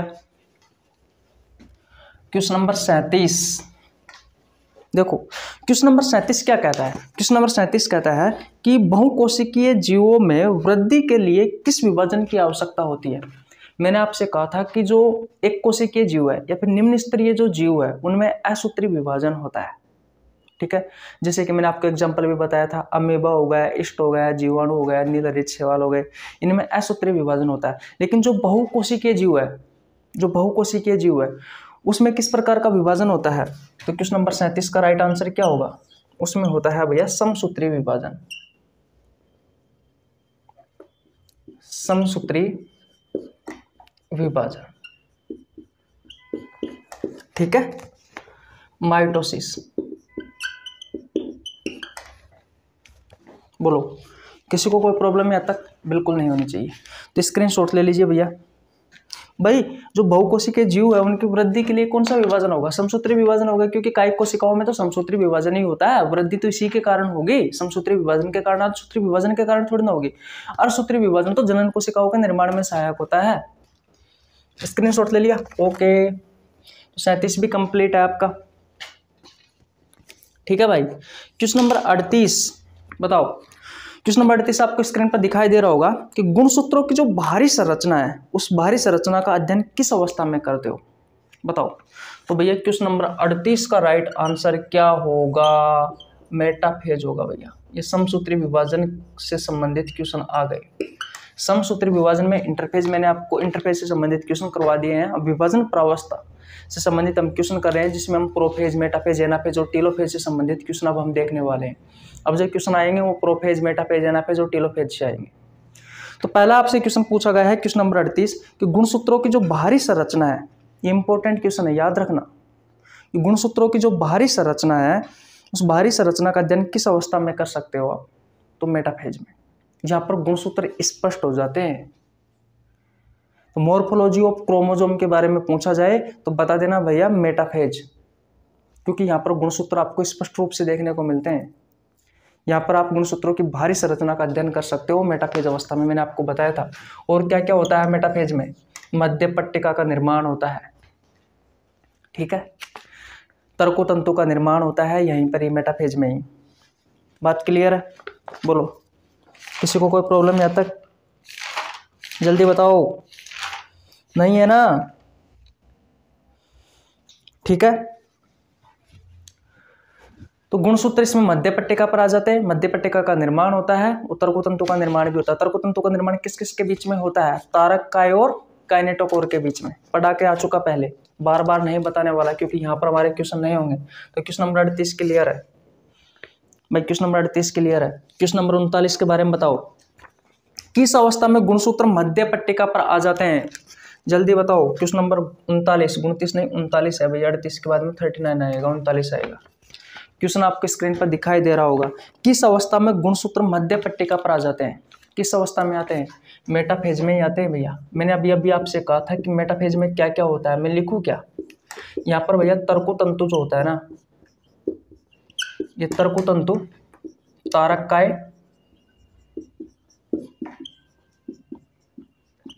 और काइनेटोकोर के मध्य आ जाता है, यानी कि तर्कोतंतु का निर्माण हो जाता है। इसके अलावा गुणसूत्रों की भारी संरचना का अध्ययन आप इस अवस्था में कर सकते हो बहुत अच्छे से। इसके अलावा यहाँ पर मध्य पट्टिका जो होती है, इस मध्य पट्टिका पर गुणसूत्र आ जाते हैं। मध्य पट्टिका वह पट्टिका होती है जो भैया एक कोशिका को बिल्कुल बीचों बीच में होती है। जैसे कि ये कोई कोशिका है तो इसके बीचों बीच में यहाँ पर होती है मध्य पट्टिका। तो इस मध्य पट्टिका पर गुणसूत्र आ जाते हैं भैया कुछ इस तरीके से, ठीक है, कुछ इस तरीके से। और तर्कोतंतु यहाँ पर इस तरीके से जुड़े हुए होते हैं। ये तारक काय है और यहाँ पर ये काइनेटोकोर होता है सेंट्रोमियर के पास में, पहले बता करके आ चुका आपको। तो क्वेश्चन नंबर 39 भी कंप्लीट है। बताओ, ठीक आ गया समझ में?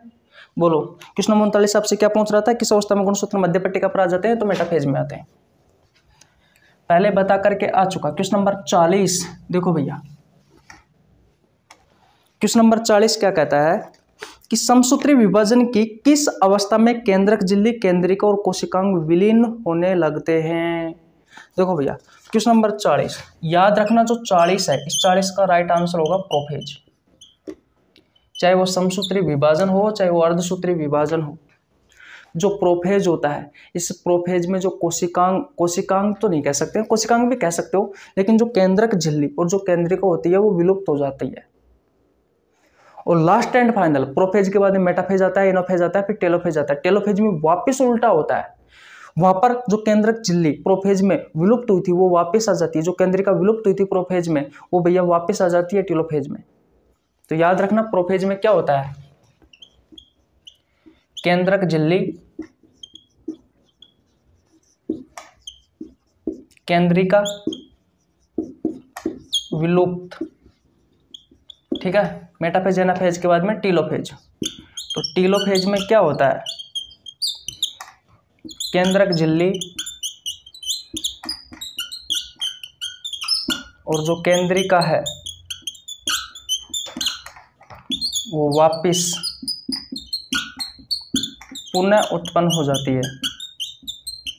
इसलिए से इस प्रोफेज की विपरीत अवस्था कहा जाता है टीलोफेज अवस्था को, क्योंकि इसमें उल्टा होता है सेम, ठीक है।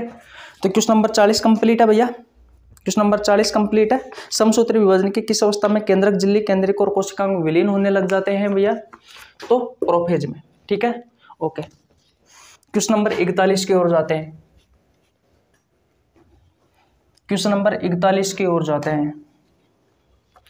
क्वेश्चन नंबर 41 देखो आपको स्क्रीन पे दिखाई दे रहा होगा। क्वेश्चन नंबर 41, क्वेश्चन नंबर 41 कहता है कि समसूत्री विभाजन में सेंट्रोमियर का विभाजन किस अवस्था में होता है? एनाफेज में होता है मेरे भाई। याद रखना, बहुत ज्यादा इंपॉर्टेंट है जो चीजें बात बताने वाला हूं। अगर समसूत्री विभाजन के बारे में पूछा जाए तो समसूत्र विभाजन की किस अवस्था में, समसूत्री विभाजन की किस अवस्था में सेंट्रोमियर का विभाजन होता है? तो एनाफेज में। लेकिन याद रखना, जो अर्धसूत्री होता है, जो अर्धसूत्री विभाजन है, इस अर्धसूत्रीय विभाजन की जो मेटाफेज अवस्था देखते हो, मेटाफेज फर्स्ट अवस्था, सॉरी एनाफेज फर्स्ट अवस्था, ये बहुत काम की चीज है। एनाफेज फर्स्ट अवस्था देखते हो तो इसमें भैया सेंट्रोमियर का विभाजन नहीं होता, इसमें सेंट्रोमियर का विभाजन नहीं होता। मेटाफेज फर्स्ट में अर्धसूत्री प्रथम विभाजन में मेटाफेज जो फर्स्ट होता है उसमें दोहरी मध्य पट्टिका का निर्माण होता है, और एनाफेज फर्स्ट में याद रखना सेंट्रोमियर का विभाजन नहीं होता। सेंट्रोमियर क्या होता है मैं आपको बता देता हूं। जैसे कि मान लीजिए ये कोई गुणसूत्र है, तो बीच में जो बिंदु होता है इसे ये कहा जाता है सेंट्रोमियर। तो यहाँ पर समसूत्री विभाजन में तो इसका विभाजन हो जाता है सेंट्रोमियर का और गुणसूत्र डबल हो जाते हैं। लेकिन अर्धसूत्री प्रथम विभाजन में ऐसा नहीं होता है। उसकी एनाफेज फर्स्ट में क्या होता है, मेटाफेज फर्स्ट में क्या होता है, दोहरी मध्य पट्टिका का निर्माण होता है जिस पर गुणसूत्र आकर के उपस्थित हो जाते हैं, यानी कि गुणसूत्र आकर के बैठ जाते हैं भैया दोहरी मध्य पट्टिका पर।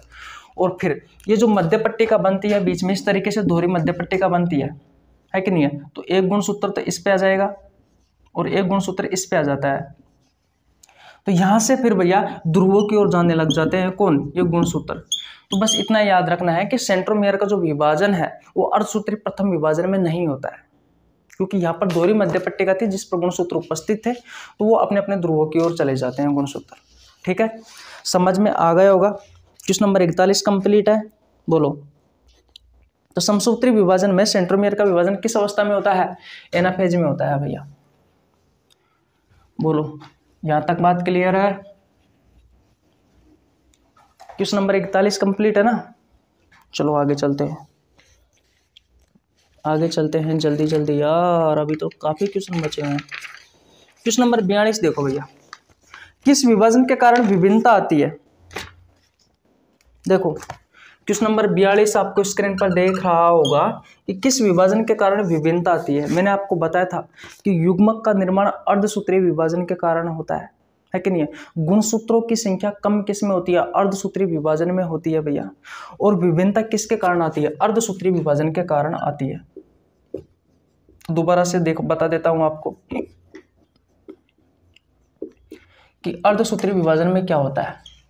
ठीक है, एक तो गुणसूत्र जो होते हैं वो कम हो जाते हैं, युग्मक का निर्माण हो जाता है, युग्मक का निर्माण हो जाता है और विभिन्नताएं आती है भैया। तो विभिन्नता किसके कारण आती है, अर्धसूत्रीय विभाजन के कारण आती है। तो ये क्वेश्चन बार बार पूछा जाता है, याद रखना। क्वेश्चन नंबर 43 का राइट आंसर मैं आपको पहले ही बता कर क्या चुका। क्वेश्चन नंबर 43 आपको स्क्रीन पर दिखाई दे रहा होगा। क्वेश्चन नंबर 43 कहता है कि समसूत्री विभाजन की खोज किसने की, फ्लेमिंग ने की है भैया। तो समसूत्री विभाजन की खोज किसने की, फ्लेमिंग ने। बात क्लियर है, ठीक है। क्वेश्चन नंबर 44 आपको स्क्रीन पे दिखाई दे रहा होगा। क्वेश्चन नंबर 44 कह रहा है आपसे कि अर्धसूत्रीय विभाजन की खोज किसने की। क्वेश्चन नंबर 44, जो अर्धसूत्रीय विभाजन है, इस अर्धसूत्रीय विभाजन की खोज की थी भैया हर्टविंग ने। किसने की है, हर्टविंग ने की है भैया। ठीक है। क्वेश्चन नंबर 45 आपको स्क्रीन पर दिखाई दे रहा होगा कि असूत्रीय विभाजन की खोज किसने की है। क्वेश्चन नंबर 45, असूत्रीय विभाजन की खोज किसने की है। तो असूत्रीय विभाजन की खोज की है भैया रीमेक ने। लेकिन अगर आपसे क्वेश्चन पूछा जाए कि ये जो असूत्रीय है, ये असूत्रीय शब्द किसने दिया, क्वेश्चन नंबर 46 में आप देखिए एमाइटोसिस के बारे में पूछा गया है। क्वेश्चन नंबर 46 में एमाइटोसिस। ठीक है, इसकी पीडीएफ आपको टेलीग्राम चैनल पर मिल जाएगी भैया, नीचे लिंक डिस्क्रिप्शन में मिल जाएगा आपको टेलीग्राम चैनल का। तो एमाइटोसिस यानी कि असूत्रीय, ये शब्द किसने दिया है, ये शब्द दिया है भैया फ्लेमिंग ने। बोलो, तो क्वेश्चन कंप्लीट हुए आपके। 46 तक किसी को प्रॉब्लम पहले बता करके आ चुका। किस विभाजन के कारण विभिन्नता आती है, अर्धसूत्रीय विभाजन, समसूत्रीय विभाजन की खोज फ्लेमिंग ने, अर्धसूत्रीय विभाजन की खोज हर्टविंग ने, असूत्रीय विभाजन की खोज रीमेक ने, और एमाइटोसिस शब्द किसने दिया, तो फ्लेमिंग ने दिया। बोलो, बात क्लियर है। स्क्रीनशॉट ले लीजिए, आप ध्यान से समझना। ले लिया स्क्रीनशॉट, ओके। क्वेश्चन नंबर 46 तक हमारे क्वेश्चन कंप्लीट हो चुके हैं। अब ध्यान से समझना, बहुत अच्छे अच्छे क्वेश्चन है भैया, सारे क्वेश्चन करवा दूंगा मैं इस क्लास में आपको। देखो, अब जो क्वेश्चन बताने वाला हूँ बहुत ज़्यादा इंपॉर्टेंट है। क्वेश्चन नंबर 47 आपको स्क्रीन पर दिखाई दे रहा होगा। क्वेश्चन नंबर 47 क्या कहता है कि वह विभाजन जिसमें बनने वाली जो संतति कोशिकाएं हैं उन कोशिकाओं में गुणसूत्रों की संख्या मात्र कोशिका के बराबर होती है। देखो क्वेश्चन नंबर 47, ये कोई कोशिका है, अब ये विभाजित होगी तो मान लीजिए इसमें अगर 46 गुणसूत्र है तो जो विभाजित होती है उस कोशिका को मात्र कोशिका कहते हैं, आप सभी को पता है। और विभाजित होगी तो नई कोशिकाओं का निर्माण करेगी और नई कोशिकाओं को हम क्या कहते हैं? संतति कोशिका। क्या कहते हैं? संतति कोशिका कहते हैं या फिर भैया पुत्री कोशिका कहते हैं। ठीक है, अब देखो अगर समसूत्री विभाजन की बात करें तो समसूत्री विभाजन में क्या होगा? मात्र कोशिकाओं मान लीजिए अगर 46 गुणसूत्र है तो समसूत्री विभाजन में जो संतति कोशिका होगी उसमें भी 46 ही गुणसूत्र होंगे। ठीक है, लेकिन अगर अर्धसूत्री विभाजन की बात की जाए, अर्धसूत्री विभाजन की बात की जाए तो अगर मात्र कोशिकाओं में 46 गुणसूत्र है तो यहाँ पर जो संतति कोशिका होगी उन संतति कोशिकाओं में गुणसूत्रों की संख्या आधी हो जाएगी, यानी कि 23 ही गुणसूत्र बचेंगे। तो क्वेश्चन नंबर 47 आपसे यही कह रहा है, ध्यान से देखना, कि वह विभाजन जिसमें बनने वाली जो संतति कोशिका होती है उसमें गुणसूत्रों की संख्या मात्र कोशिकाओं के बराबर होती है। वह विभाजन यानी कि वह है, तो वह कौन सा है? समसूत्री विभाजन है, क्योंकि वह विभाजन से बनने वाली जो संतति कोशिका होती है, इन संतति कोशिकाओं में जो गुणसूत्रों की संख्या होती है वो भैया मात्र कोशिका के बराबर होती है। तो देखो 46 बराबर है तो किस प्रकार का विभाजन होगा? तो वो समसूत्री विभाजन होगा भैया। ठीक है, बात क्लियर है? तो क्वेश्चन नंबर 47 कंप्लीट है। ओके, क्वेश्चन नंबर 48 देखो आपको स्क्रीन पर मिल जाएगा भैया। क्वेश्चन नंबर 48 आपको स्क्रीन पर मिल जाएगा। वह विभाजन जिसमें बनने वाली संतति कोशिकाओं में गुणसूत्रों की संख्या मात्र कोशिका से आधी होती है। भाई मात्र कोशिकाओं में जो गुणसूत्रों की संख्या है 46, उसकी आधी होती है भैया। तो वह विभाजन के बारे में पूछा गया है जिसमें मात्र कोशिकाओं में जो गुणसूत्रों की संख्या है उसकी आधी होती है भैया संतति कोशिकाओं में गुणसूत्रों की संख्या, तो वो होता है अर्धसूत्री विभाजन। तो क्वेश्चन नंबर 48 का राइट आंसर क्या होगा? अर्धसूत्री विभाजन। तो क्वेश्चन नंबर 47 और 48 क्लियर हो गए? जल्दी बताओ। कंप्लीट? ओके, अब देखो ध्यान से समझना, ये भी चीज़ इंपॉर्टेंट है। क्वेश्चन नंबर 49 और 50 देखो, पहले मैं इनको मिटा देता हूँ नहीं तो फिर आप क्वेश्चन ख्याल रखूँगा यार, मिटा दो। ओके, क्वेश्चन नंबर 49 और 50 बिल्कुल आसान है भैया।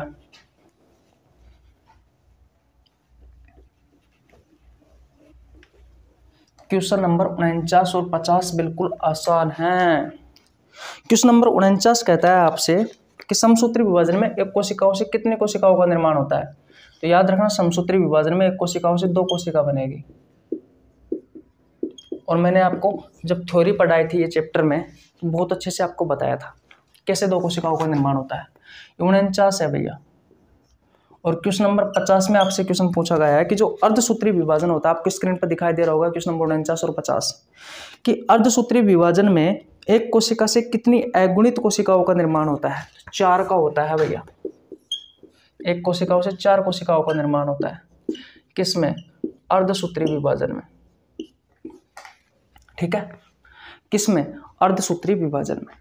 बात क्लियर है? तो 49 और 50 कंप्लीट हो गए। ठीक है भैया, 49 और 50 स्क्रीनशॉट ले लीजिए। ले लिया? ओके, 51 देखिए भैया। 51 देखिए, शुक्राणु और अंडाणु का निर्माण होता है। मैं आपको पहले ही बता चुका, क्वेश्चन नंबर 51 क्या कहता है कि शुक्राणु और अंडाणु का निर्माण। तो मैंने आपसे कहा था कि शुक्राणु और अंडाणु दोनों का निर्माण होता है अर्धसूत्री विभाजन से। तो इसका राइट आंसर क्या होगा? मियोसिस, यानी कि अर्धसूत्री विभाजन। कंप्लीट है? ओके, स्क्रीनशॉट ले लिया? Okay, question number 52। Question number 52 आपकी स्क्रीन पर आपको दिखाई दे रहा होगा। समसूत्री विभाजन में जो पुत्री कोशिकाओं में गुणसूत्रों की संख्या है वो मात्र कोशिकाओं में उपस्थित गुणसूत्रों की संख्या क्या होती है? देखो दोबारा से आ गया यही क्वेश्चन कि जो समसूत्री विभाजन होता है ना, इस समसूत्री विभाजन ये क्या है? ये मात्र कोशिका है। और मात्र कोशिका में अगर 46 गुणसूत्र है तो ये विभाजित होगी, उससे जो नई कोशिका बनेगी यह है नई कोशिका, जिसे आप पुत्री या फिर संतति कोशिका भी कहते हो। तो इसमें गुणसूत्रों की संख्या कितनी कितनी होगी? इसमें भी भैया 46 ही होगी, तो बराबर होती है। ये मात्र कोशिका हो चाहे पुत्री कोशिका हो या फिर संतति कोशिका हो। समसूत्री विभाजन, सम का मतलब होता है समान, सूत्री का मतलब होता है गुणसूत्र। वह विभाजन जिसमें गुणसूत्र समान हो, चाहे वो मात्र कोशिका हो या संतति कोशिका हो, वो होता है भैया समसूत्री विभाजन। तो आपसे क्वेश्चन पूछा गया है क्वेश्चन नंबर 52 कि समसूत्री विभाजन में पुत्री कोशिकाओं में गुणसूत्रों की संख्या मात्र कोशिकाओं में उपस्थित गुणसूत्रों की संख्या की क्या होती है, बराबर होती है भैया। तो इसका राइट आंसर क्या हो जाएगा, बराबर। ठीक है, देखो मात्र कोशिकाओं में 46 गुणसूत्र है, तो पुत्री कोशिकाओं में भी 46 गुणसूत्र है, यानी कि गुणसूत्रों की संख्या क्या होती है, बराबर होती है। तो राइट आंसर क्या हो गया, बराबर। 52 कंप्लीट, बताओ 52 कंप्लीट है ना। 52 कंप्लीट, ओके। क्वेश्चन नंबर 53 की ओर चलते हैं भैया। क्वेश्चन नंबर 53 स्क्रीनशॉट ले लिया, ओके। अब देखो ध्यान से समझना मेरी बातों को। क्वेश्चन नंबर 53 क्या कहता है भाई, क्वेश्चन नंबर 53 क्या कहता है। क्वेश्चन नंबर 53 आपको स्क्रीन पर दिखाई दे रहा होगा कि अर्धसूत्री विभाजन में जो पुत्री कोशिकाओं में गुणसूत्रों की संख्या होती है वो मात्र कोशिकाओं में उपस्थित गुणसूत्रों की संख्या की है। क्या है भैया, ये अर्धसूत्री विभाजन है। मैं आपको पहले ही पढ़ा करके आ चुका। अर्ध का मतलब होता है आधा, सूत्री का मतलब होता है गुणसूत्र, यानी कि जिसमें गुणसूत्र क्या हो, आधे हो।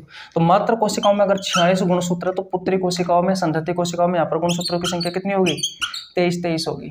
तो अर्धसूत्री विभाजन में जो गुणसूत्रों की संख्या होती है वो आधी होती है भैया। क्या होती है, आधी होती है। मात्र कोशिकाओं में जितने गुणसूत्र होंगे उसकी आधी होती है भैया पुत्री या संतति कोशिकाओं। यही क्वेश्चन आपसे पूछा गया है कि अर्धसूत्री विभाजन में जो पुत्री कोशिका में गुणसूत्रों की संख्या है वो मात्र कोशिका में उपस्थित गुणसूत्रों की संख्या की कितनी होती है, आधी होती है भैया। ठीक है, स्क्रीनशॉट ले लीजिए। ले लिया, ओके। मिटा दो, ओके भैया। आगे देखो,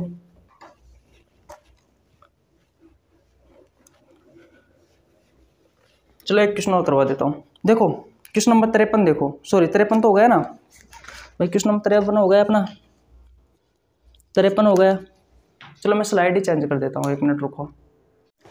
देखो भैया ये स्क्रीन पर आप देख सकते हो, क्वेश्चन नंबर 54 आपकी स्क्रीन पर है। क्वेश्चन नंबर 54 क्या कहता है कि अर्धसूत्री विभाजन की सबसे लंबी अवस्था कौन सी है। तो अर्धसूत्री जो प्रथम विभाजन होता है उसकी भैया प्रोफेज फर्स्ट है, कैरियोकाइनेसिस फर्स्ट की। इस प्रोफेज फर्स्ट की 5 उपावस्था होती है, मैंने आपको पहले भी बताया था। और वो 5 उपावस्था कौन कौन सी होती है, तो पहली होती है भैया लेप्टोटीन, दूसरी होती है जाइगोटीन, तीसरी होती है पेकिटीन, और एक होती है डिप्लोटीन, और एक होती है डाइकाइनेसिस। ये 5 अवस्था है, इस वजह से यह अर्धसूत्री विभाजन की सबसे लंबी अवस्था है। क्वेश्चन नंबर 54 कंप्लीट हो गया आपका, ओके। 55 छोड़ दो भैया, 55 आपका काम नहीं है। ठीक है, 55 आपका काम का नहीं है, काम का तो है वैसे देखा जाए तो। 55 क्या कहता है कि G0 प्रावस्था में कोशिका चक्कर से बाहर निकल जाती है भैया, जीवन के बाद में डायरेक्ट G0 में चले जाती है। इसे G0 को शांत अवस्था भी कहते हैं, शांत प्रावस्था भी कहते हैं। चलो छोड़ो क्वेश्चन नंबर 55 को, तो 56 देखिए। क्वेश्चन नंबर 56 आपको स्क्रीन पर दिखाई दे रहा होगा कि निम्नलिखित में से क्या कोशिका चक्कर के दौरान जीवन अवस्था में भूमिका की सबसे अच्छी व्याख्या है। जीवन अवस्था में भूमिका की सबसे अच्छी व्याख्या है। देखो यहां पर आपको जब मैंने क्वेश्चन करवाया था ना, क्वेश्चन नंबर 56, तो वहां पर ऑप्शन दिए हुए थे, तो उसमें से कह रहा है कि भाई जीवन अवस्था में क्या सबसे अच्छी भूमिका है, किस ऑप्शन की। तो वहां पर भैया जब मैंने आपको ऑप्शन दिए थे तो वहां पर है भैया कि कोशिका उपापचय रूप से सक्रिय हो जाती है जीवन में। मैंने आपको 2 ही पॉइंट लिखाए थे। तो इसमें क्या होता है, जीवन में कोशिका चक्कर में कोशिका जो है वो उपापचय रूप से सक्रिय हो जाती है। उपापचय रूप से क्या हो जाती है, सक्रिय हो जाती है मेरे भाई। कोशिका उपापचय रूप से क्या हो जाती है, सक्रिय हो जाती है। ठीक है, बात क्लियर है, बात क्लियर है। Question number 56 complete, okay. 54 भी कंप्लीट है, 55 को छोड़ सकते हो, नहीं तो मैंने आपको बताया कि शांत अवस्था है, कोशिका चक्कर से बाहर निकल जाती है G0 अवस्था, प्रावस्था में कोशिका। क्वेश्चन नंबर 56 भी कंप्लीट है। अब अच्छे क्वेश्चन आ गए हैं भैया क्वेश्चन नंबर 57 से। क्वेश्चन नंबर 57 से आपके अच्छे क्वेश्चन आ चुके हैं। देखो भैया स्क्रीनशॉट ले लिया। अब कुछ समझाने वाले क्वेश्चन है, ठीक है। देखो क्वेश्चन नंबर 57 आपको स्क्रीन पर दिखाई दे रहा होगा कि जो सिनेप्सिस है वो अर्धसूत्रीय विभाजन के किस चरण में होता है। तो देखो मैंने अभी आपको बताया था क्वेश्चन नंबर 57 में प्रोफेज फर्स्ट, इस प्रोफेज फर्स्ट की 5 उपावस्था होती है, जिसमें से जो जाइगोटीन है भाई, जो जाइगोटीन है, इस जाइगोटीन में क्या होता है भैया कि जो समजात गुणसूत्र होते हैं, जो समजात गुणसूत्र होते हैं एक जैसे, उनकी वो समजात गुणसूत्र होते हैं, उनकी जो भुजा होती है वो आपस में जोड़े बना लेती है भैया। समजात गुणसूत्र आपस में यहाँ पर क्या होते हैं, आपस में जोड़े बना लेते हैं, जोड़े बना लेते हैं, जिसे हम क्या कहते हैं, जिसे हम सिनेप्सिस कहते हैं भैया। कैसे जोड़े बनाते हैं, तो ये कोई कोशिका है, ठीक है, ये कोई कोशिका है, उसमें ये गुणसूत्र है भैया,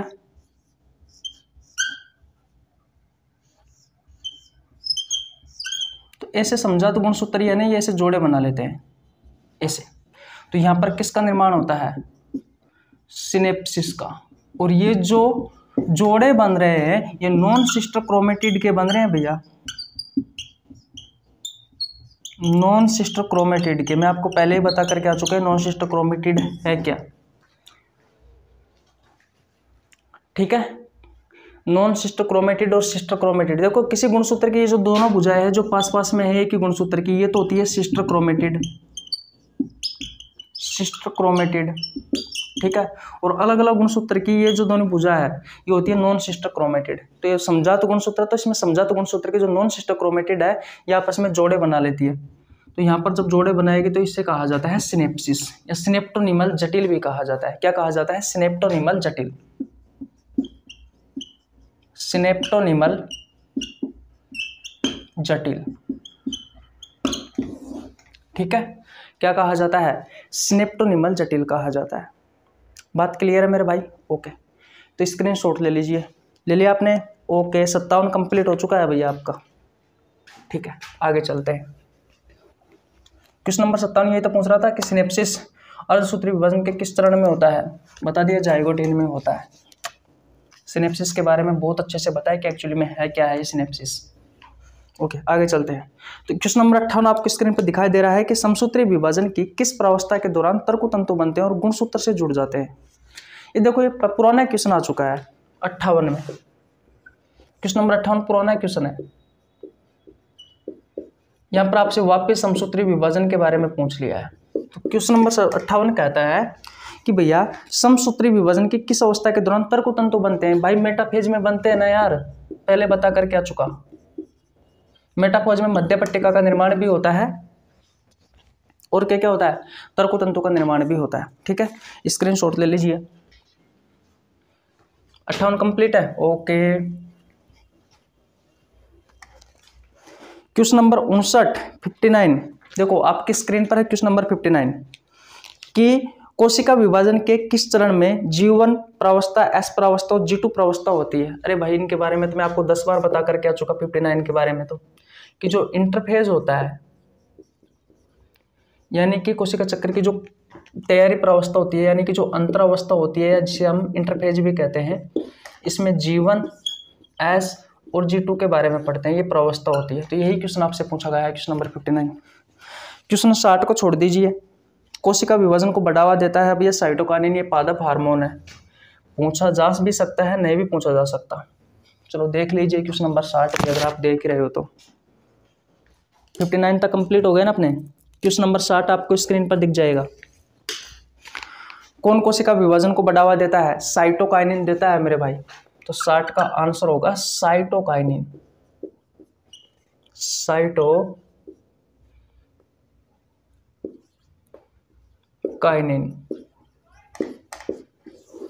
ठीक है। ये एक पादप हार्मोन होता है जो कोशिका विभाजन को बढ़ावा देने का काम करता है। 60 कंप्लीट है, ओके।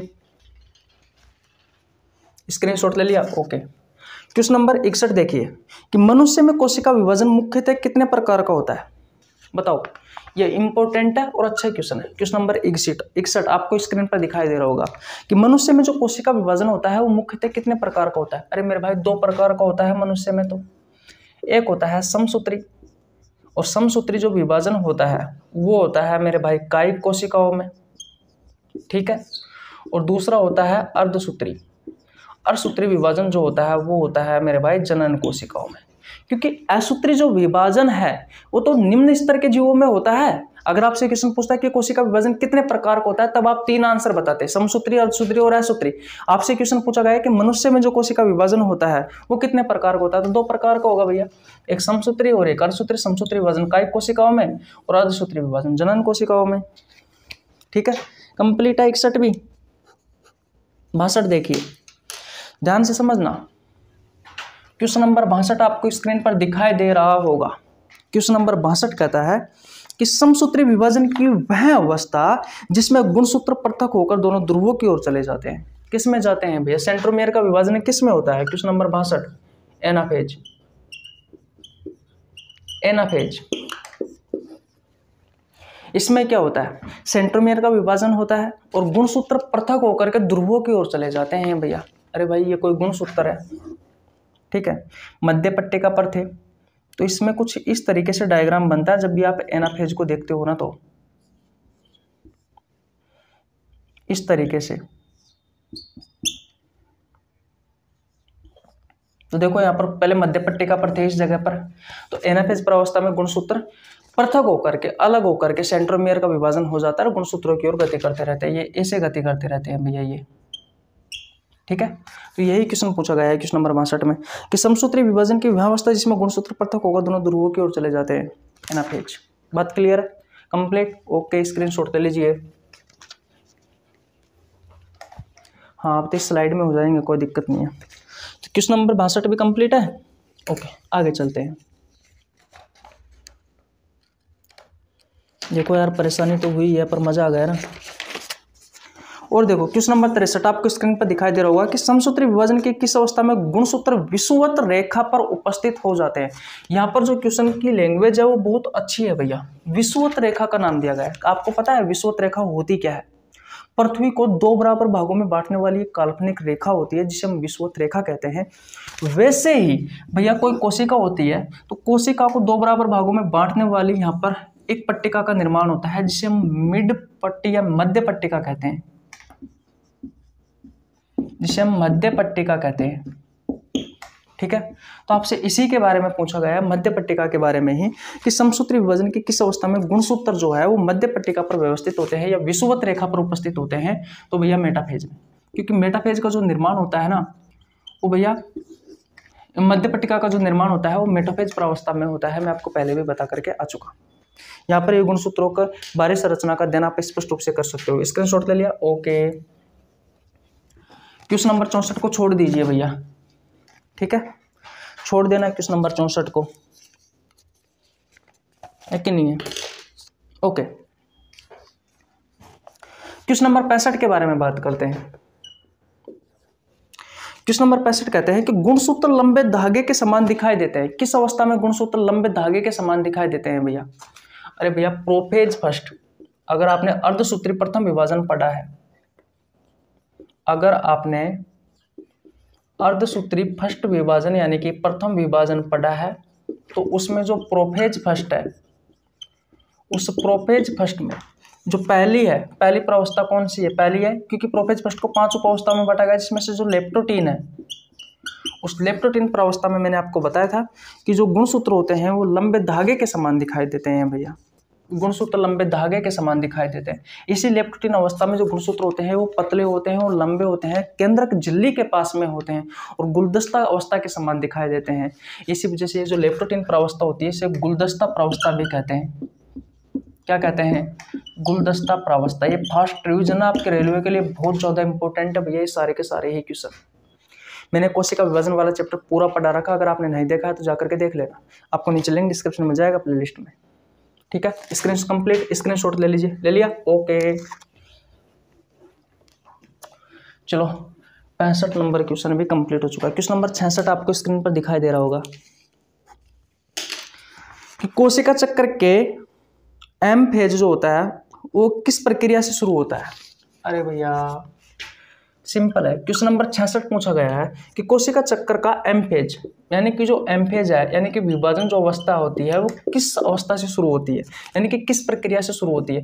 सबसे पहले भैया कैरियोकाइनेसिस से शुरू होती है, खांसी होती है कैरियोकाइनेसिस, उसके बाद में साइटोकाइनेसिस स्टार्ट होता है। ठीक है, तो 66 कंप्लीट है। ओके, स्क्रीनशॉट ले लीजिए भैया, ले लिया? ओके, क्वेश्चन नंबर 67 देखिए, क्वेश्चन नंबर 67 देखिए, इंपॉर्टेंट, ध्यान से देखना। अर्धसूत्री विभाजन के दौरान क्रॉसिंग ओवर यानी कि जीन विनिमय प्रोफेज फर्स्ट के किस चरण में होता है? देखो, अर्धसूत्री विभाजन, अर्धसूत्री प्रथम विभाजन,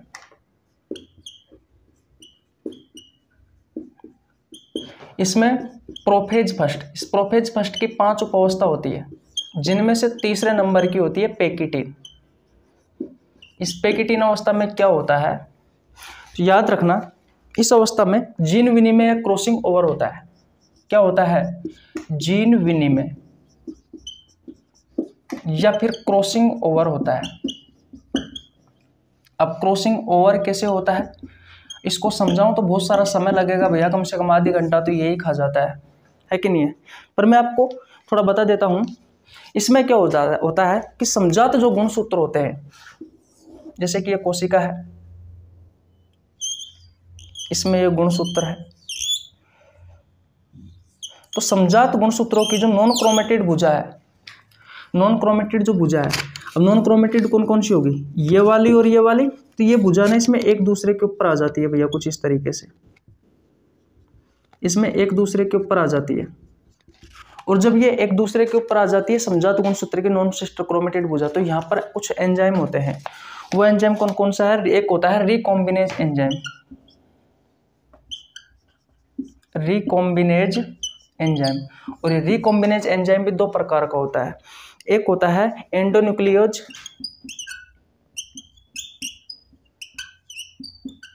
एंडोन्यूक्लियेज, और एक होता है लाइगेज। एंडोन्यूक्लियेज जो होता है ये काटने का काम करता है, किसे? गुणसूत्रों की भुजा को, और लाइगेज जो होता है ये जोड़ने का काम करता है। मैंने आपको बताया था, अगर आपको याद हो तो, अगर आपको याद हो तो, इसका कैप कहाँ गया? हाँ, जैसे कि मान लीजिए ये 2 गुणसूत्र है, ये समझात गुणसूत्रों की दोनों जो भुजा है, समझात गुणसूत्रों की जो नॉन सिस्टर क्रोमेटिड जो भुजा है, ये एक दूसरे के ऊपर इस तरीके से आ जाती है। तो यहाँ पर ये जो राइबोन्यूक्लियेज एंजाइम है, इसमें 2 एंजाइम होते हैं, एक एंडोन्यूक्लियेज होता है, एक लाइगेज होता है। एंडोन्यूक्लियेज काटने का काम करता है, क्या करेगा? इस गुणसूत्र की जो भुजा है इसको काट देगा और इसको भी काट देगा, इस वाली को तो डाल देगा इसके ऊपर और इस वाली को डाल देगा इसके ऊपर। ये काम होता है भैया इन एंजाइमों का। तो एंडोन्यूक्लियेज एंजाइम ये दोनों गुणसूत्रों की जो नॉन सिस्टर क्रोमेटिड की जो भुजा होती है उसे काटने का काम करता है, और जो लाइगेज एंजाइम होता है ये जोड़ने का काम करता है। ठीक है, तो यहाँ पर क्या होता है, गुणसूत्रों के अंदर क्या होता है? डीएनए होता है, डीएनए होता है, और डीएनए के खंड को ये क्या कहते हैं? जीन कहते हैं। तो यहाँ पर जीनों का आदान प्रदान होता है, और जो जीन का आदान प्रदान होता है, जीन का आदान प्रदान होता है, इस जीन के आदान प्रदान को ही क्या कहा जाता है? जीन विनिमय या फिर क्रॉसिंग ओवर कहा जाता है। जीन विनिमय या फिर क्रॉसिंग ओवर कहा जाता है। स्क्रीनशॉट ले लीजिए भैया। 67 कंप्लीट, राइट आंसर होगा pectin. Okay, question number 68, question number 68, चले आगे। क्वेश्चन नंबर 68 कहता है कि अर्धसूत्री विभाजन की किस अवस्था में समझात गुणसूत्र आपस में जोड़े बनाते हैं? किस में जोड़े बनाते हैं? जाइगोटीन में। अरे भैया सिनेप्सिस का निर्माण कहाँ पे होता है? जाइगोटीन में। मैं आपको पहले ही पढ़ा करके आ चुका हूँ। जाइगोटीन अर्धसूत्री प्रथम विभाजन के प्रोफेज फर्स्ट की यह दूसरी अवस्था है। पहली है लेप्टोटीन और दूसरी है जाइगोटीन। इस जाइगोटीन में समझात गुणसूत्र की जो नॉन सिस्टर क्रोमेटिड भुजा है वो भैया इस तरीके से जोड़े बनाती है, इस तरीके से जुड़ जाती है, इस तरीके से जुड़ जाती है। कैसे जुड़ेगी? इस तरीके से, जिसे हम सिनेप्सिस कहते हैं या फिर सिनेप्टोनिमल जटिल कहते हैं। तो जोड़े बना लेती है भैया जाइगोटीन में। 68 कंप्लीट है, 68 कंप्लीट है, 68 कंप्लीट है। बताओ 69 और 1 मिनट रुको यार, कैमरा इधर हो गया। 69 की ओर चले। ओके, 69 क्वेश्चन आपके स्क्रीन के सामने है। अर्धसूत्रीय विभाजन के किस अवस्था में समजात गुणसूत्रों के नॉन सिस्टर क्रोमेटिड के बीच विनिमय होता है? तो पेकिटिन में। अभी बताया है भैया, अभी बताया, यही तो बताया है। विनिमय, जीन विनिमय के बारे में बात कर रहा है, क्रॉसिंग ओवर के बारे में बात कर रहा है, तो अभी पेकिटिन के बारे में बताया। तो पेकिटिन अवस्था, यह अर्धसूत्रीय प्रथम विभाजन के प्रोफेज फर्स्ट की तीसरी अवस्था है पेकिटिन, जिसमें जीन विनिमय होता है। आपसे यही क्वेश्चन पूछा गया है क्वेश्चन नंबर 69 में कि अर्धसूत्रीय विभाजन की किस अवस्था में समजात जो गुणसूत्र होते हैं उसके नॉन सिस्टर जो क्रोमेटिड होते हैं उनके बीच में विनिमय होता है, पेकिटिन में होता है भैया। 59 कंप्लीट है, बताया भी है। 2 एंजाइम थे, एक तो एंडोन्यूक्लियेज और एक लाइगेज। एंडोन्यूक्लियेज काटने का काम कर रहा था, लाइगेज जोड़ने का काम कर रहा था। ठीक है। क्वेश्चन नंबर 70 कहता है कि अर्धसूत्रीय विभाजन की किस अवस्था में काइजमेटा दिखाई देता है? भाई डिप्लोटिन अवस्था में दिखाई देता है। देखो, इस डिप्लोटिन प्रावस्था में क्या होता है, यह अर्धसूत्रीय प्रथम विभाजन की प्रोफेज फर्स्ट की चौथी अवस्था है। इसमें समजात गुणसूत्रों की जो नॉन सिस्टर क्रोमेटिड जो भुजा है, वो जैसे कि मैंने कहा था कि सिनेप्सिस का निर्माण कर रही थी, समजात गुणसूत्रों की दोनों भुजा इस तरीके से जुड़ी हुई थी। लेकिन अगर आप देखते हो इस डिप्लोटिन प्रावस्था में तो और जगह से जो गुणसूत्र है वो तो अलग हो जाते हैं, सिर्फ यहाँ पर एक दूसरे के ऊपर आए थे पेकिटिन प्रावस्था में, तो इस तरीके से एक्स का निर्माण करते हैं भैया। इस तरीके से एक्स का निर्माण करते हैं समजात गुणसूत्रों के नॉन सिस्टर क्रोमेटिड भुजा। ठीक है। और ये एक्स के समान, ये जो आपको संरचना दिखाई देता है, एक्स के समान जो संरचना दिखाई देती है, इसे ही कहा जाता है काइजमेटा। तो काइजमेटा का निर्माण किस में होता है? डिप्लोटिन प्रावस्था में होता है। बहुत अच्छे से पढ़ाया है भैया मैंने आपको, बहुत अच्छे से पढ़ाया है, तो स्क्रीनशॉट ले लीजिए। ठीक है, ओके। क्वेश्चन नंबर 71 हो रहा है भैया, अभी तो एक क्वेश्चन हो रह गया। तो क्वेश्चन नंबर 71 आपको स्क्रीन पर दिखाई दे रहा होगा। क्वेश्चन नंबर 71 कहता है कि कशेरुकी जो होते हैं के अंडाणु में जो डिप्लोटिन प्रावस्था होती है वो कितने समय तक चलती है? भाई जो डिप्लोटिन प्रावस्था होती है ना, याद रखना, कुछ महीनों से लेकर के कुछ वर्षों तक चलती है। 71 भाई जो डिप्लोटिन प्रावस्था है ना, ये मैंने आपको बताया था कि ये कुछ महीनों से लेकर के कुछ वर्षों तक चलती है। ठीक है। अब आपके यहाँ पर क्वेश्चन कंप्लीट हो चुके हैं। मैंने अपना 100% देने की कोशिश की है। जितने भी क्वेश्चन मैंने आपको पीडीएफ में उपलब्ध कराए थे, एक साथ मैंने वो सभी क्वेश्चन करवा दिए। मैं गारंटी के साथ वादा करता हूँ कि अगर आपने पिछली 8-10 क्लासेज जो थी मैंने अर्धसूत्रीय विभाजन में आपको पढ़ाई थी, अगर आपने वो 8-10 क्लासें ली है तो आज की क्लास में आपको बिल्कुल भी प्रॉब्लम नहीं आई होगी। इस क्लास में मैंने आपको ये बताया कि किस तरीके से आपके एग्जाम में क्वेश्चन पूछे जाते हैं यहाँ से। ठीक है मेरे भाई, ओके। तो अगर आपको मजा आया हो तो वीडियो को लाइक कर देना मेरे भाई। बहुत मेहनत लगी है, 70 क्वेश्चन करवाना आसान नहीं होता है। लगातार 1 घंटे से आपके सामने हूँ। अभी एडिटिंग में टाइम लगने वाला है, क्योंकि भैया यहाँ पर तो मैंने सोल्यूशन बताया है। एडिटिंग के टाइम पर जो आपको स्क्रीन पर क्वेश्चन दिखाई दे रहे हैं, ये क्वेश्चन दिखाई दे रहे थे, वो क्वेश्चन भैया अभी डालने हैं मेरे को। ओके, तो चैनल को सब्सक्राइब कर लेना, बेल आइकन को प्रेस कर लेना, ताकि आपके पास हमारे वीडियो का नोटिफिकेशन टाइम टू टाइम पहुंच सके। मेरा नाम रवि है, मैं सभी प्रतियोगी परीक्षाओं के लिए बायोलॉजी पढ़ाता हूं। रेलवे वाले बच्चों के लिए मैंने बायोलॉजी पढ़ाई थी भैया बहुत अच्छे से। जनशताब्दी एक्सप्रेस बैच में जाकर के देख लेना, मजा आ जाएगा। जय हिंद, जय भारत, राम राम, बाय बाय।